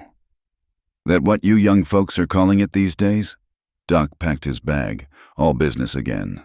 Rest, real rest this time. Your body's been running on will alone too long. She slept, fitful dreams mixing memory and fever. Thomas's face morphed into Whitmore's, into Marcus's, all reaching for her with grasping hands. But threading through the nightmares was something else, a steady presence, a low voice reading, the cool touch of a damp cloth on burning skin. When she woke properly, afternoon light slanted through the window. Caleb sat in the corner chair, book open on his lap, though his eyes were on her. Water, he offered, already reaching for the pitcher. She nodded, struggled to sit up. He helped her, his touch careful but sure, propping pillows behind her back. The water was sweet relief on her parched throat. Doc says you'll be fine, he said, settling back in the chair. Just need rest. Have you been here the whole time? Someone needed to be Mrs. Hutchins has the inn to run, and Annie's scared of sick rooms. He shrugged, but she caught the concern he tried to hide. Besides, gave me time to catch up on my reading. She glanced at the book, poetry, of all things. Byron. Found it in my brother's things. Never had much use for it before, but he cleared his throat. Passes the time. They sat in comfortable silence. Outside, the normal sounds of Dust Rock Ridge continued. Horses, conversation, the distant ring of the blacksmith's hammer, life moving on, as it always did. Captain Morrison left this morning, Caleb said eventually. Whitmore's being transported to San Antonio for trial. Word is he's trying to make a deal, naming names in exchange for avoiding the rope. And Marcus? Gone. Headed back to Georgia last I heard. Doubt he'll trouble you again. She absorbed this, felt the last chains of her old life falling away. So it's really over. That part is... He leaned forward, elbows on knees, suddenly intent. Question is what you do now. I suppose I could go anywhere, start fresh. She plucked at the quilt, avoiding his eyes. Maybe California, or back east, where no one knows the story. You could. Something in his tone made her look up. His face was carefully neutral, but tension lined his shoulders. Or, she prompted, or you could stay. The words hung between them, weighted with possibility. She thought of the ranch house in the hills, the clean lines of mountain and desert, the strange peace she'd found even in the midst of danger. Caleb, I know what I am, he interrupted. Know what I've done. Not the kind of man a woman like you should, but if you stayed, I'd do right by you, protect you, give you a good life. Best I could. Is that a proposal? He flushed, ran a hand through his hair. I suppose it is. Not much of one, I know. You deserve better. Flowers and pretty words and proper courting. But I'm not good at those things. All I can offer is truth. I want you to stay. Eliza, more than I've wanted anything since the war ended. She studied him, this dangerous, gentle man who'd saved her life, who read poetry when he thought no one was looking, who offered his heart with the same direct honesty he faced everything else. I need time, she said softly, to heal, to think clearly. Course you do. He stood, disappointment flickering across his features before he masked it. I'll let you rest. Caleb. She caught his hand as he passed. Thank you, for everything. He squeezed her fingers gently, then was gone. The days that followed passed in a blur of recovery. Her strength returned slowly, marked by graduated victories, sitting up without dizziness, walking to the window, finally making it downstairs to sit in the kitchen while Annie worked. Mrs. Hutchins fussed over her like a mother hen. Should never have let you go back to work so soon. What was I thinking? You were thinking I'm stubborn as a mule and would have done it anyway, Eliza said, earning a snort of agreement. Caleb came by daily, always with some excuse, checking on repairs needed at the inn, bringing fresh game for the kitchen, discussing the weather with anyone who'd listen. He never pressed his suit, never mentioned his proposal, but his presence was constant as the desert sun. Others visited too. Sheriff McKenna, hat in hand, apologizing for not seeing through Whitmore sooner. Sarah, the schoolteacher, bringing books and gossip. Even some of the saloon girls, curious about the woman who'd faced down a corrupt judge and lived to tell about it. You're something of a celebrity. Mrs. Hutchins observed one evening. The woman who tamed Caleb Hart and brought down Judge Whitmore in 1 week. I didn't tame anyone, Eliza protested. No? Then why's he been mooning around here like a lovesick calf? The question followed her as she finally returned to full health. What was she going to do? The simple answer was to leave. Find somewhere new where she could be just another widow starting over. The complicated answer. She found herself at the cottonwood tree where Caleb had first confronted her about her identity. The creek bed was still dry, waiting for seasonal rains, but birds sang in the branches above. Peace settled over her like a blanket. Figured I'd find you here. She turned to find Caleb approaching on foot, his horse tied back at the road. How did you know? You get a certain look when you're thinking hard about something. Same look you had that night. He leaned against the tree trunk, maintaining careful distance, made a decision.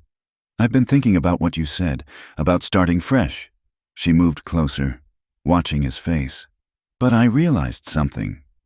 I've been running so long, I forgot what it means to stop. To choose a place not because it's safe or convenient, but because it's where I want to be. And where do you want to be? She thought of his ranch house against the mountains, of quiet mornings and star-filled nights, of a life that would never be easy but might be good. "Here," she said simply. "But not as Emma Carson or Eliza Munro. As myself, whatever that means now." Something sparked in his eyes. "That include my offer?" "That depends. Were you offering because you feel responsible for me? Because you think I need protecting?" "No." The word was firm. Immediate. "I mean, I do want to protect you, but that's not why." He pushed off from the tree, closing some of the distance between them. "Truth is, my place has been empty a long time. Not just the house, everything, going through the motions, existing instead of living. Then you showed up, all fierce courage wrapped in city manners, and suddenly things mattered again." "I'm not easy to live with," she warned. "I have nightmares. I'm stubborn. I can't forget what happened. Might never fully trust." "I don't expect easy." His hand found hers, calloused fingers gentle. "Got my own ghosts, my own sharp edges. Figure maybe two broken people might make something whole, given time." She thought of the letter she'd found, the one to Catherine. "What about, Catherine married my best friend while I was at war. Lives in Dallas now. 3 children last I heard. That letter was me trying to explain why I never came back. But truth is, she moved on long before I did. We were kids when we made those promises. War has a way of burning away who you used to be." "Yes," she agreed softly. "It does." They stood there, hands linked, as afternoon shadows grew long. Finally, he spoke again. "So what happens now?" "Now I finish healing. We do this proper courtship, gossip, the whole town watching and whispering." She smiled at his grimace. "You wanted to do right by me. That includes letting folks see you court the notorious widow Munro." "Lord help me," he muttered, but he was fighting a smile. "How long?" "As long as it takes for us both to be sure. This isn't about need or desperation or gratitude. If we do this, it's because we choose each other, clear-eyed and wholehearted." He lifted her hand, pressed a kiss to her scarred wrist. "Then I'll wait, long as it takes." The courtship that followed became the talk of Dust Rock Ridge. Caleb Hart, who'd barely shown his face in town for years, suddenly became a regular fixture. He attended church, sitting stiff and uncomfortable in the back pew, but there nonetheless. He brought flowers, desert wildflowers mostly. Sometimes a carefully tended rose from the hidden garden behind his ranch house. They took walks in the evening, always properly chaperoned by distance and watching eyes. He learned she loved books, began bringing her volumes from his brother's collection. She learned he carved wood when his hands needed occupation, small figures of horses and birds that showed surprising delicacy. "Never figured you for an artist," she told him, admiring a particularly detailed eagle. "Not art, just something to do." But he looked pleased, started bringing her pieces, a carved hair comb, a small box for her few jewels. The town watched it all with fascination and approval. The dangerous man and the notorious woman, finding something soft between them. Even the saloon girls sighed over it. "Like something from a dime novel," one said dreamily. "The Gunslinger's Bride or some such." Eliza laughed when Annie reported this. "If they knew how ordinary it really is, discussing cattle prices and water rights and whether the roof will last another winter." But it wasn't ordinary, and she knew it. There was something profound in building a future with someone who'd seen your worst moments and stayed anyway. In learning to trust, not just despite the broken places, but because of them. 3 months into their courtship, a letter arrived from Georgia. Marcus Munro, writing to formally withdraw all charges and accusations against her. Thomas's death was officially ruled self-defense, the murder charge vacated. "You're free," Caleb said when she showed him the letter. They were sitting on the porch of the ranch house where she'd begun spending afternoons, always with Annie or Mrs. Hutchins as chaperone. "I've been free since that morning in town," she corrected. "This is just paper catching up to reality." He studied her face. "No urge to go back? Reclaim your old life?" "What life? The girl who married Thomas Munro doesn't exist anymore. Hasn't for a long time." She folded the letter carefully. Besides, my life is here now. Is it? She heard the question beneath the question. 3 months of careful courtship, of building trust and affection layer by layer. Was it enough? Caleb Hart, she said, turning to face him fully. Are you going to make me propose to myself? His eyes widened slightly. Then, with a rueful smile, he slid from his chair to one knee. Eliza Harper Monroe, woman of too many names and not enough sense to run from trouble. Will you marry me? Not because you need protection or I need redemption, but because I can't imagine facing another sunrise without knowing you'll see it too. That was almost poetic, she teased, but tears blurred her vision. Yes, I'll marry you. He stood, pulled her up with him, and kissed her there on the porch in full view of God and Mrs. Hutchins, who pretended to be shocked but smiled the whole ride back to town. They married a month later, as spring brought unexpected rain to the desert. The creek by the cottonwood ran for the first time in years, and wildflowers carpeted the usually barren ground. The ceremony was simple, held in the small church with what seemed like half the territory in attendance.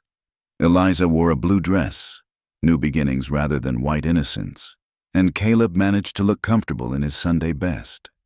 Do you, Caleb Matthew Hart, take this woman? Reverend Davis paused, smiling. What name shall I use? My dear? Eliza Jane Harper, she said clearly. Just that. Do you, Caleb Matthew Hart, take Eliza Jane Harper to be your lawfully wedded wife? I do. The vows were traditional, but the weight behind them was not. These were promises made by people who knew the cost of broken trust, the value of kept faith. When Reverend Davis pronounced them married, the kiss was brief, appropriate. But Eliza felt the promise in it, of passion banked but not absent, of nights to come when propriety wouldn't matter. The reception was held at the inn, Mrs. Hutchins outdoing herself with food and decoration. Caleb endured the attention with surprising grace, even managing to dance when the fiddle player struck up a waltz. Not bad for a gunslinger, Eliza murmured as he led her through the steps. Had to learn something in those fancy Austin salons. He replied, spinning her carefully. Never thought I'd use it. Life's strange that way. That it is, Mrs. Hart. Mrs. Hart. The name felt right, felt earned in a way Mrs. Monroe never had. This was choice, not circumstance. As evening fell, they made their escape in a shower of rice and good wishes. The ride to the ranch was quiet, both aware of the threshold they were crossing. Nervous? He asked as they pulled up to the house. Yes, she admitted. You? Terrified. But he smiled as he said it, helping her down from the wagon. But it's good terror. Like standing on a cliff edge, knowing you're about to jump but trusting the water below. Inside, he'd made efforts. Flowers on the table. Fire laid in the hearth. New curtains she recognized as Mrs. Hutchins' work. The house felt different. Warmer somehow. It's perfect, she said. It's home, he corrected. Our home. Later, in the darkness of their bedroom, they came together with careful passion. Both carried scars, visible and hidden. Both had learned that bodies could be weapons, could betray, but here, in chosen vulnerability, they found something new, healing in the giving, strength in the surrender. I love you, she whispered against his shoulder, tasting salt and smoke and safety. Been loving you since Austin, he confessed. Just took a while to understand what it was. They lay entwined as night deepened, listening to coyotes sing in the distance. Tomorrow would bring its own challenges. Ranch work, town gossip, the ordinary business of building a life together. But tonight, they had this, two people who'd found each other across violence and loss, who'd chosen love despite having every reason not to trust it. What are you thinking? He asked, fingers tracing lazy patterns on her skin. That maybe broken things can be beautiful. Different than they were before, but beautiful nonetheless. Like Japanese pottery, he said unexpectedly. Read about it once. They fix cracks with gold. Make the repair part of the beauty? She lifted up to look at him, surprised. Caleb Hart, you are full of mysteries. Plan to spend the rest of my life surprising you, Mrs. Hart. I'll hold you to that. And in the desert night, with stars bearing witness through the window, they began the long, sweet work of keeping promises that mattered. The morning sickness started 6 weeks after the wedding. Eliza barely made it to the wash basin, her stomach rebelling against the smell of coffee that usually marked the beginning of her day. Caleb was already out checking the cattle, leaving her to face this new reality alone. She knew, of course, had suspected for 2 weeks now, but the physical confirmation still left her trembling. A child. After everything, the violence, the running, the careful rebuilding of trust. New life had taken root.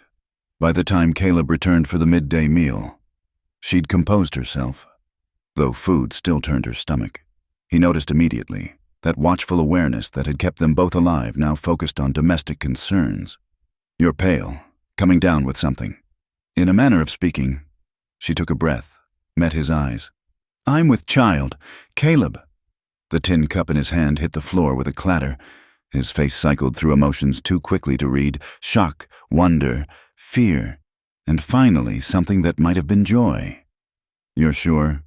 As sure as a woman can be this early?" She twisted her hands in her apron. "I know we haven't talked about children.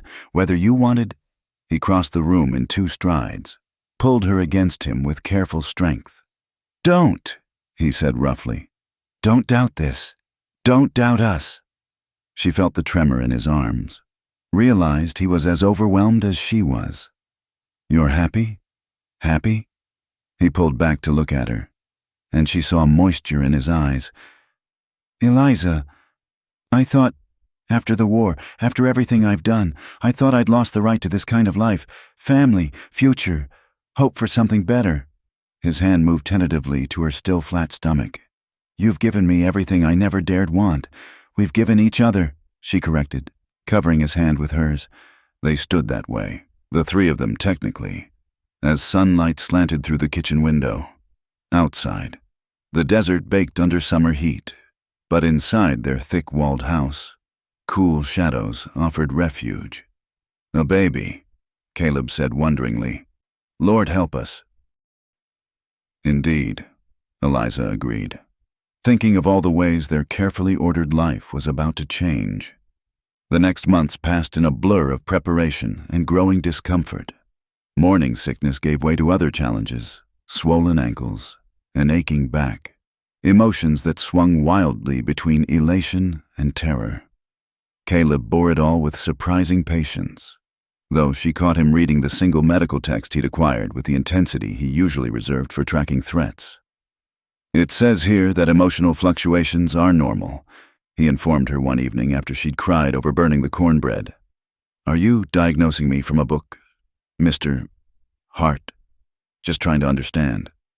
He set the book aside, pulled her onto his lap despite her protests about her increasing size. "Never had much to do with babies. Want to do right by you both." "You are." She leaned into him, finding comfort in his solid presence. Though maybe less reading and more back-rubbing, he obliged, strong hands working out the knots. And she reflected on how far they'd come. The dangerous man and the runaway widow, building something tender in the harsh desert. Town speculation ran wild.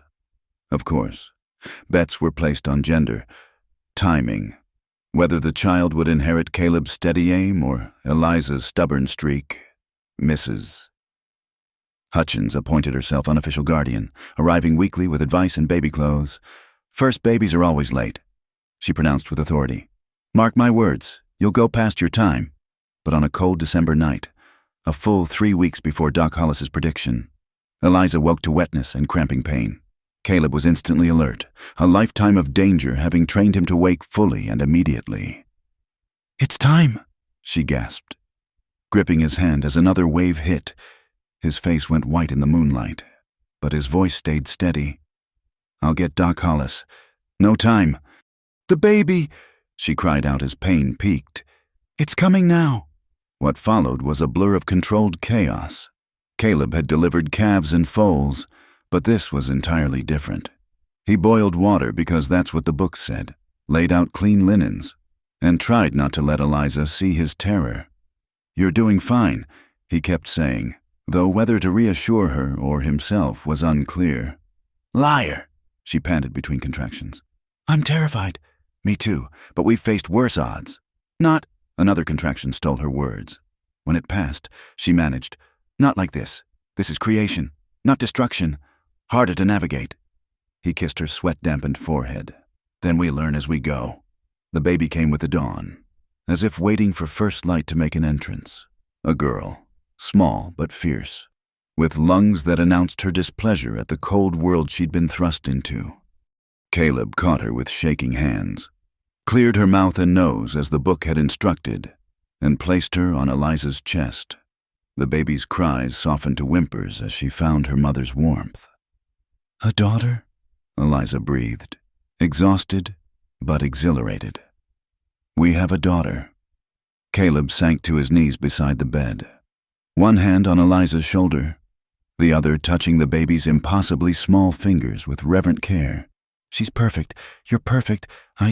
He stopped. "Overcome. What shall we call her?" Eliza asked, tracing the baby's features. She had Caleb's nose, definitely. And what might be Eliza's stubborn chin? "Margaret," he said immediately. "After my mother, if that's—" "Margaret Hope Hart," Eliza decided. "For the future." By the time Doc Hollis arrived, summoned by a neighbor who'd seen Caleb's pre-dawn ride for supplies abandoned, mother and child were cleaned up and resting. The doctor pronounced them both healthy, though he grumbled about not being called sooner. "Could have gone wrong a dozen ways," he lectured Caleb. "What were you thinking?" "I was thinking my daughter wasn't waiting for anyone," Caleb replied, the pride in his voice unmistakable. News spread through Dust Rock Ridge like wildfire. Visitors began arriving before noon, arms full of food and advice. The house that had once been a fortress against the world became a gathering place for community celebration. "Never thought I'd see the day," Sheriff McKenna said, holding Margaret with surprising gentleness. "Caleb Hart, a family man." "Things change," Caleb said simply, but his eyes never left his daughter. Sarah, the schoolteacher, cooed over the baby's perfect fingers. The Garrett brothers argued about who would teach her to ride first. Even some of the saloon girls stopped by, bringing surprisingly practical gifts of cloth diapers and knitted blankets. "She's brought the whole town together," Mrs. Hutchins observed, watching the unlikely gathering. "This little one's already working miracles." But the real miracle, Eliza thought, was watching Caleb with their daughter. The man who'd lived by violence, who'd kept the world at arm's length, now cradled 6 pounds of humanity like spun glass. He walked her through the house when she cried, whispered stories about the ranch she'd grow up on, promised her things in a voice too low for others to hear. "You're going to spoil her," Eliza warned one night, finding him just standing over the cradle, watching Margaret sleep. "Probably." He didn't sound remotely repentant. "She deserves spoiling, deserves everything." "What are you thinking about?" He was quiet so long she thought he wouldn't answer. Then, "My brother. Wondering if he had children I never knew about. Wondering if he'd recognize me now." "He'd be proud," Eliza said softly, moving to stand beside him. "Seeing you like this, building instead of destroying." "Maybe."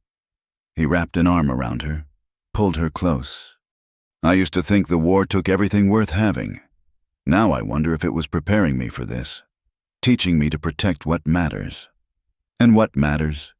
"You, her, this life we're building." He kissed her temple. "Worth any price to keep you both safe. No one's hunting us anymore. Caleb, we're allowed to just be happy." "I know, still getting used to it."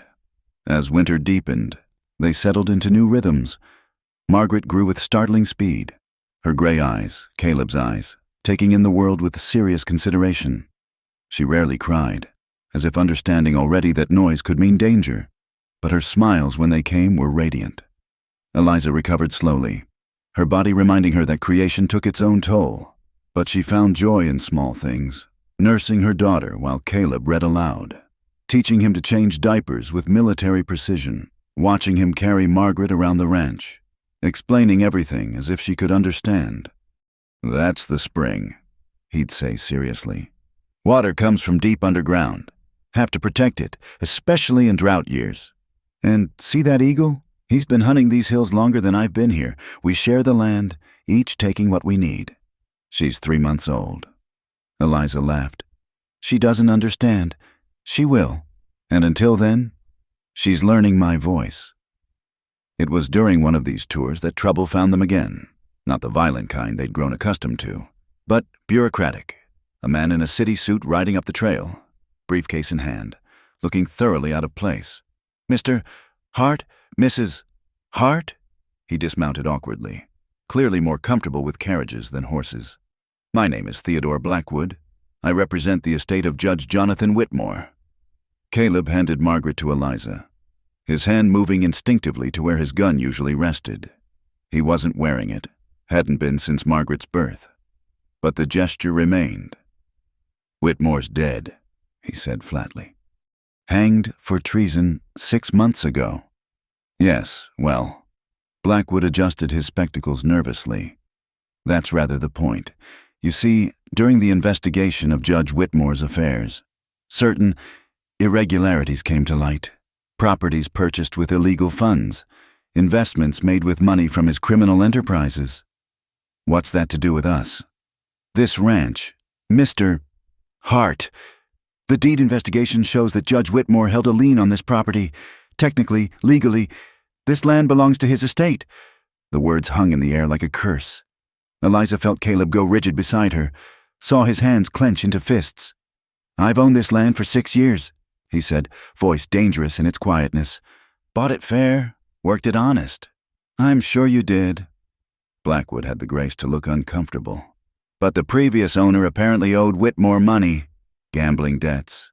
The judge called in the marker just before selling to you, which means the sale was, irregular. You're trying to take our home. Eliza stepped forward, Margaret fussing at the tension in her arms.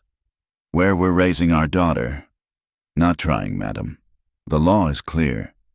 However, he raised a hand as Caleb took a threatening step forward. The estate is willing to make arrangements. You can purchase the land again, at current market value. With what money? Caleb's voice was harsh. Everything I had went into buying it the first time. Then I'm afraid you have 60 days to vacate. What happened next occurred almost too fast to follow. Caleb moved, not violently, but with purpose, backing Blackwood against his horse. The lawyer squeaked in alarm. You listen careful, Caleb said, each word precisely placed. This is my land, my family's home. I've bled for it, worked it, made it something from nothing. You want to take it? You'll need more than papers. Are you threatening me, sir? I'm explaining reality. Caleb stepped back, but his presence remained imposing. You go back to whoever sent you. Tell them Caleb Hart keeps what's his. They want different. They can come explain it personal. Blackwood scrambled onto his horse, dignity forgotten in his haste to leave. You'll be hearing from the federal marshal, he called over his shoulder. The law is the law. After he'd gone, Caleb stood staring at the dust trail, fists still clenched. Margaret began to cry, sensing the distress around her. We'll fight it, Eliza said, rocking the baby. There must be something. With what? He turned to her, and she saw desperation in his eyes. I've got maybe $100 saved. Cattle prices are down, and they're talking market value for land that's worth triple what I paid because of the improvements I made. Then we'll find another way. There is no other way. The words exploded from him. Don't you see? Men like Whitmore, they always win in the end, even dead. He's reaching out to take everything. Margaret wailed louder, and Eliza thrust the baby at him. Here, hold your daughter. Surprised, he took Margaret, who immediately quieted against his chest. The fight went out of him as quickly as it had come. I can't lose this, he said quietly. Not the land I could walk away from, but this is her home, where she took her first breath, where I wanted to teach her to ride, to shoot, to read the weather, where I hope to see grandchildren someday. Then we don't lose it. Eliza moved close, wrapping her arms around them both. We've faced worse, We'll face this. How? I'm good at fighting enemies, I can see. This. He gestured helplessly with his free hand. This is paper and law and money I don't have. Then we get help. Captain Morrison might know lawyers. Mrs.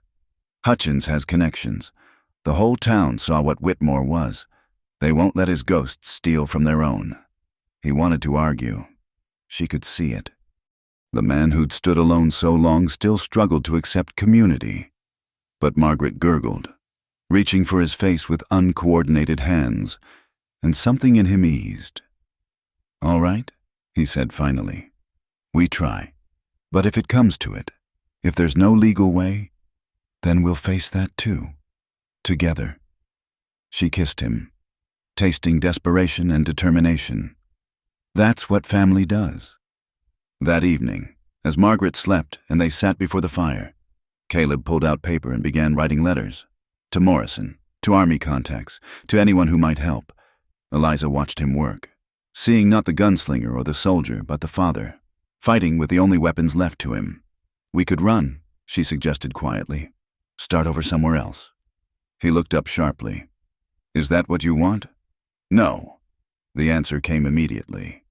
This is home, but if it means keeping our family together, running's done, he said firmly. You ran from Georgia.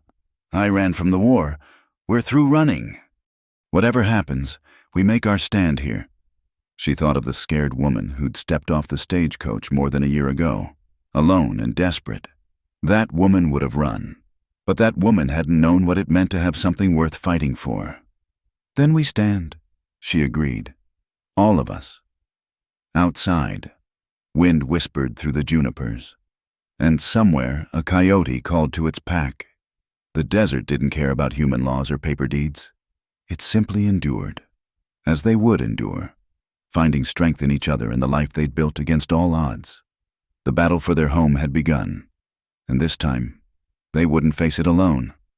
The town meeting was called for a Tuesday evening, 2 weeks after Blackwood's visit. Word had spread quickly through Dust Rock Ridge, carried on winds of indignation. By the time Caleb and Eliza arrived at the church hall, it was packed to the rafters. Never seen so many folks turn out, Sheriff McKenna muttered, making room for them in the front row. Not even for elections. Eliza held Margaret close, the baby wide-eyed at all the unfamiliar faces.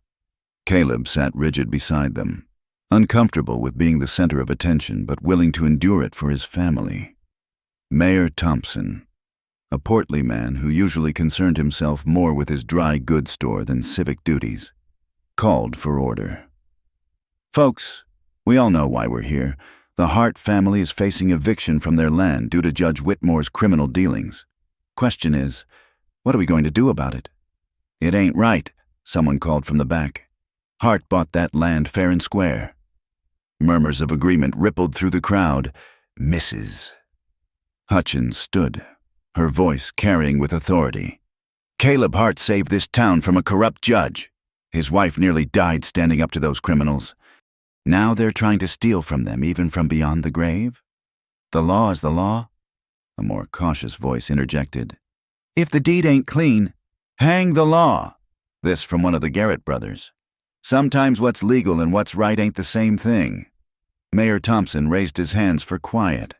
I've asked Sam Delacroix to look into the legal aspects. Sam, a thin man in a worn suit, stood. Eliza recognized him as the town's only lawyer, more used to simple contracts than complex litigation. I've examined the documents, mister. Blackwood left. Unfortunately, the claim appears valid. Judge Whitmore did hold a lien on the property. Disappointed murmurs filled the hall. Caleb started to rise, but Eliza caught his arm. However, Delacroix continued, there may be grounds to challenge based on Whitmore's criminal activities. The question is whether we can prove this specific transaction was connected to his illegal enterprises. What would that take? Eliza asked, speaking up for the first time. Evidence, documentation, witnesses. The lawyer spread his hands. And money for proper legal representation. I'll be honest, this is beyond my expertise. How much money? This from Sarah, the schoolteacher. For a lawyer who could actually win this. Several $100s at least. The sum hung in the air like a weight. It might as well have been thousands for what most frontier folk could afford. Then Annie, the young waitress from the inn, stood nervously. "I have $20 saved. It's for my wedding dress, but—" She looked at Eliza and Margaret. "This is more important." "Bless you, child." "Mrs." Hutchins said. "But $20 won't—" "I have 30, another voice called. "Cattle drive wages, 15 here. 25 from the saloon girls," Big Sally announced from the back, ignoring the shocked whispers from more proper folk. "We remember who stood up for us when those thugs came through. One by one, they stood. Cowboys and shopkeepers, miners and farmers, even some who'd barely spoken to the hearts before, each offering what they could, sometimes coins, sometimes promises of labor or goods that could be sold." Eliza felt tears burning her eyes. Beside her, Caleb sat frozen, overwhelmed by the community he'd held at arm's length for so long. Mayor Thompson was tallying figures on a slate. "With pledges and cash, we're at $340. It's a start, but I have something else." A new voice from the doorway. Everyone turned to see Marcus Monroe entering the hall, travel-stained and weary. Caleb was on his feet instantly, body tensed for violence. "Monroe! Peace, heart." Marcus held up empty hands.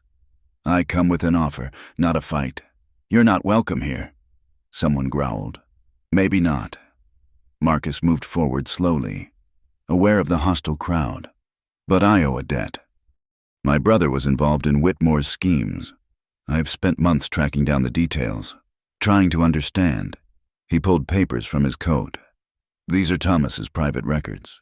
They show payments to Whitmore, including one for ensuring the Baxter Ranch transaction."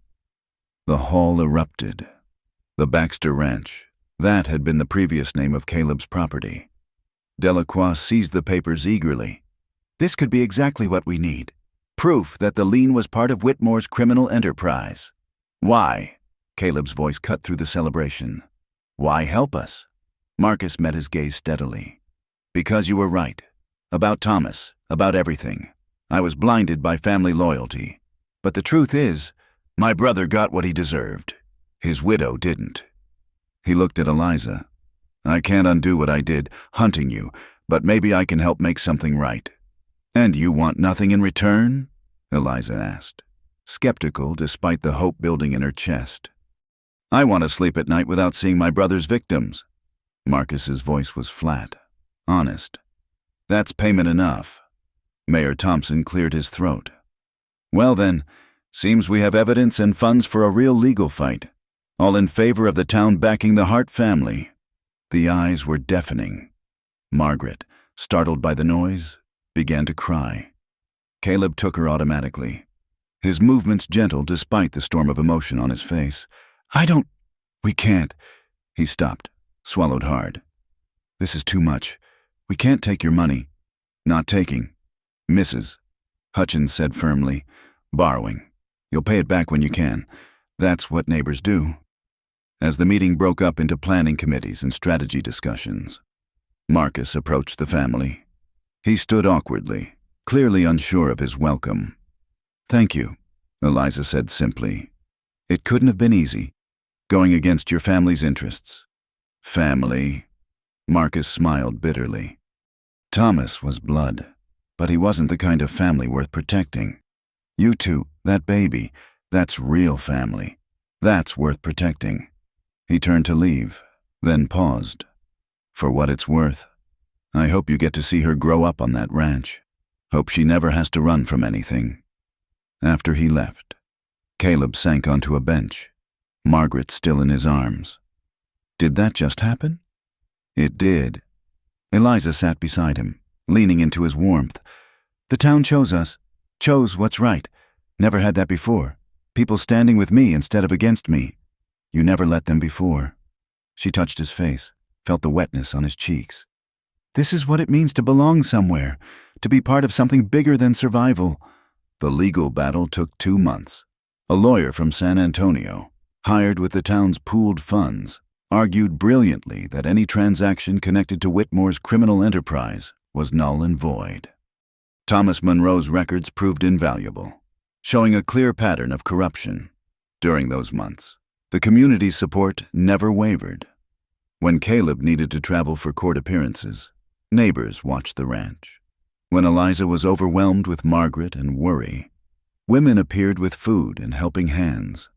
It's like having a huge, nosy, wonderful family. Eliza told Caleb one evening as they watched the sun set from their porch. "Never thought I'd say this," he admitted, "but I'm getting used to it, even starting to like it." Margaret gurgled from her basket, practicing the sounds that would soon become words. She was growing fast, already trying to sit up on her own, gray eyes taking in everything with serious consideration.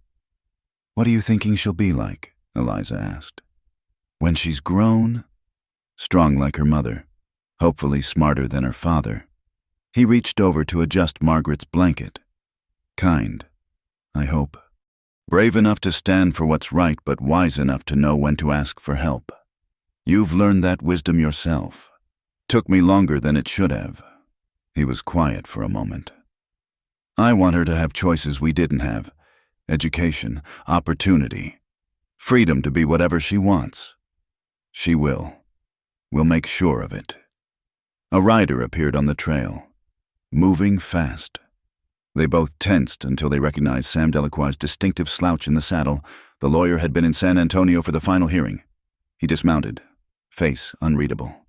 "Well?" Caleb demanded. Delacroix's serious expression cracked into a grin.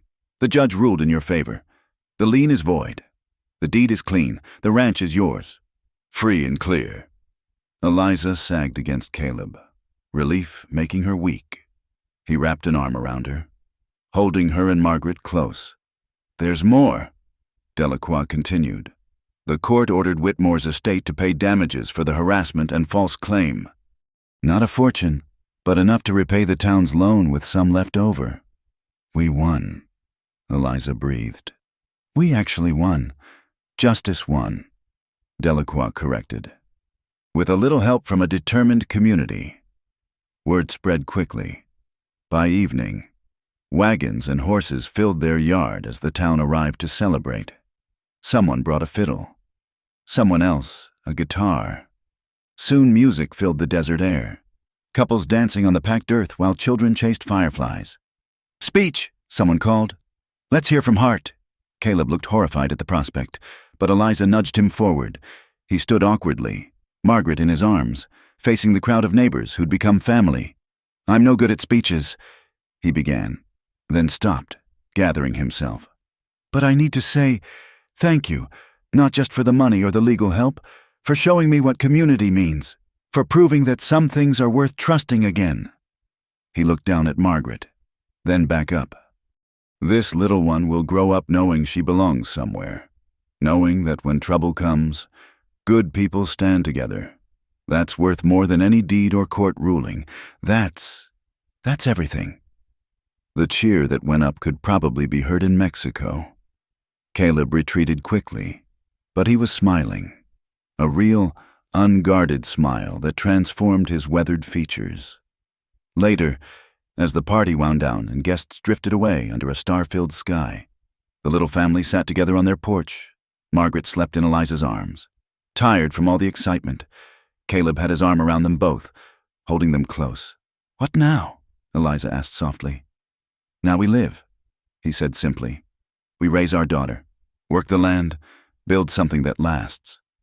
"No more running," she agreed. "No more hiding. No more being alone," he added. "That might be the biggest change of all." A coyote called in the distance, answered by another. The desert stretched endless around them, harsh and beautiful and theirs, but they weren't alone in it anymore. They had each other. They had Margaret. And they had a community that had proven love could be stronger than law. That right could triumph over might. "Tell me a story," Eliza said, settling deeper into his embrace. "About the future. About what happens next." Caleb thought for a moment, then began. "Once upon a time, there was a little girl who grew up on a ranch at the edge of the world. She learned to ride before she could properly walk, to read the weather and cloud patterns, to find water in dry places. Her parents loved her fierce as desert wind, and her whole town watched her grow like she was their own. "I like this story," Eliza murmured. "She was smart, that girl. Learned her letters from her mama, learned to track from her papa. But most important, she learned that home isn't just a place. It's the people who stand with you, who choose you again and again, no matter what comes." "And did she have adventures?" "Oh, plenty. But she always knew where home was. Always knew she had a place to return to, people who'd welcome her back. And when she was grown, with babies of her own, she'd sit on this same porch and tell them about the time a whole town stood up to save one family's home, about how love and courage could overcome any law written by corrupt men." "That's a good story," Eliza said sleepily. "It's our story," Caleb corrected. "Or will be." They sat in comfortable silence as the night deepened around them. Somewhere, an owl hooted. The horses in the corral shifted and settled. Margaret sighed in her sleep, one small fist clutching her mother's dress. This was peace, Eliza realized. Not the absence of trouble. There would always be challenges, always be struggles, but the presence of something stronger. Love that had been tested by fire and emerged refined. Trust built slowly on the ashes of betrayal. Community forged in the crucible of shared struggle. She thought of the woman who'd fled Georgia in terror, who'd hidden behind false names and locked doors. That woman was gone, transformed by desert sun and unexpected grace. In her place stood Eliza Hart, wife, mother, neighbor, friend, a woman who'd learned that sometimes the only way to stop running was to stand and fight, but more importantly, to let others stand with you. "Thank you," she whispered, not sure if she was addressing Caleb, God, or the universe itself. "For what?" Caleb asked. "For catching me when I fell, for giving me a reason to stop falling." He kissed her temple. "Thank you for giving me a reason to be better than I was." As if agreeing, Margaret stirred, opening gray eyes to stare at her parents with infant wisdom. She didn't cry, just watched them with the certainty of a child who has never known abandonment, never questioned her place in the world. "We did good," Caleb said softly. "Despite everything, we did good."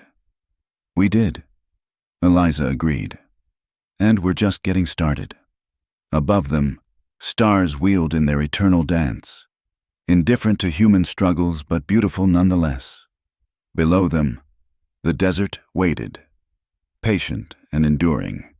And between heaven and earth, a family sat together, whole and safe and home. It was enough. It was everything. It was just the beginning. Thank you so much for listening to this Wild West love story. I hope you enjoyed following Eliza and Caleb's journey from darkness to light, from solitude to community. If you're listening to this story, I'd love to know where in the world you're tuning in from. Please leave a comment below. Don't forget to subscribe to the From Wild West channel for more tales of romance and redemption from the American frontier. Share your thoughts about Eliza and Caleb's story in the comments. What touched your heart the most? Until next time, partners.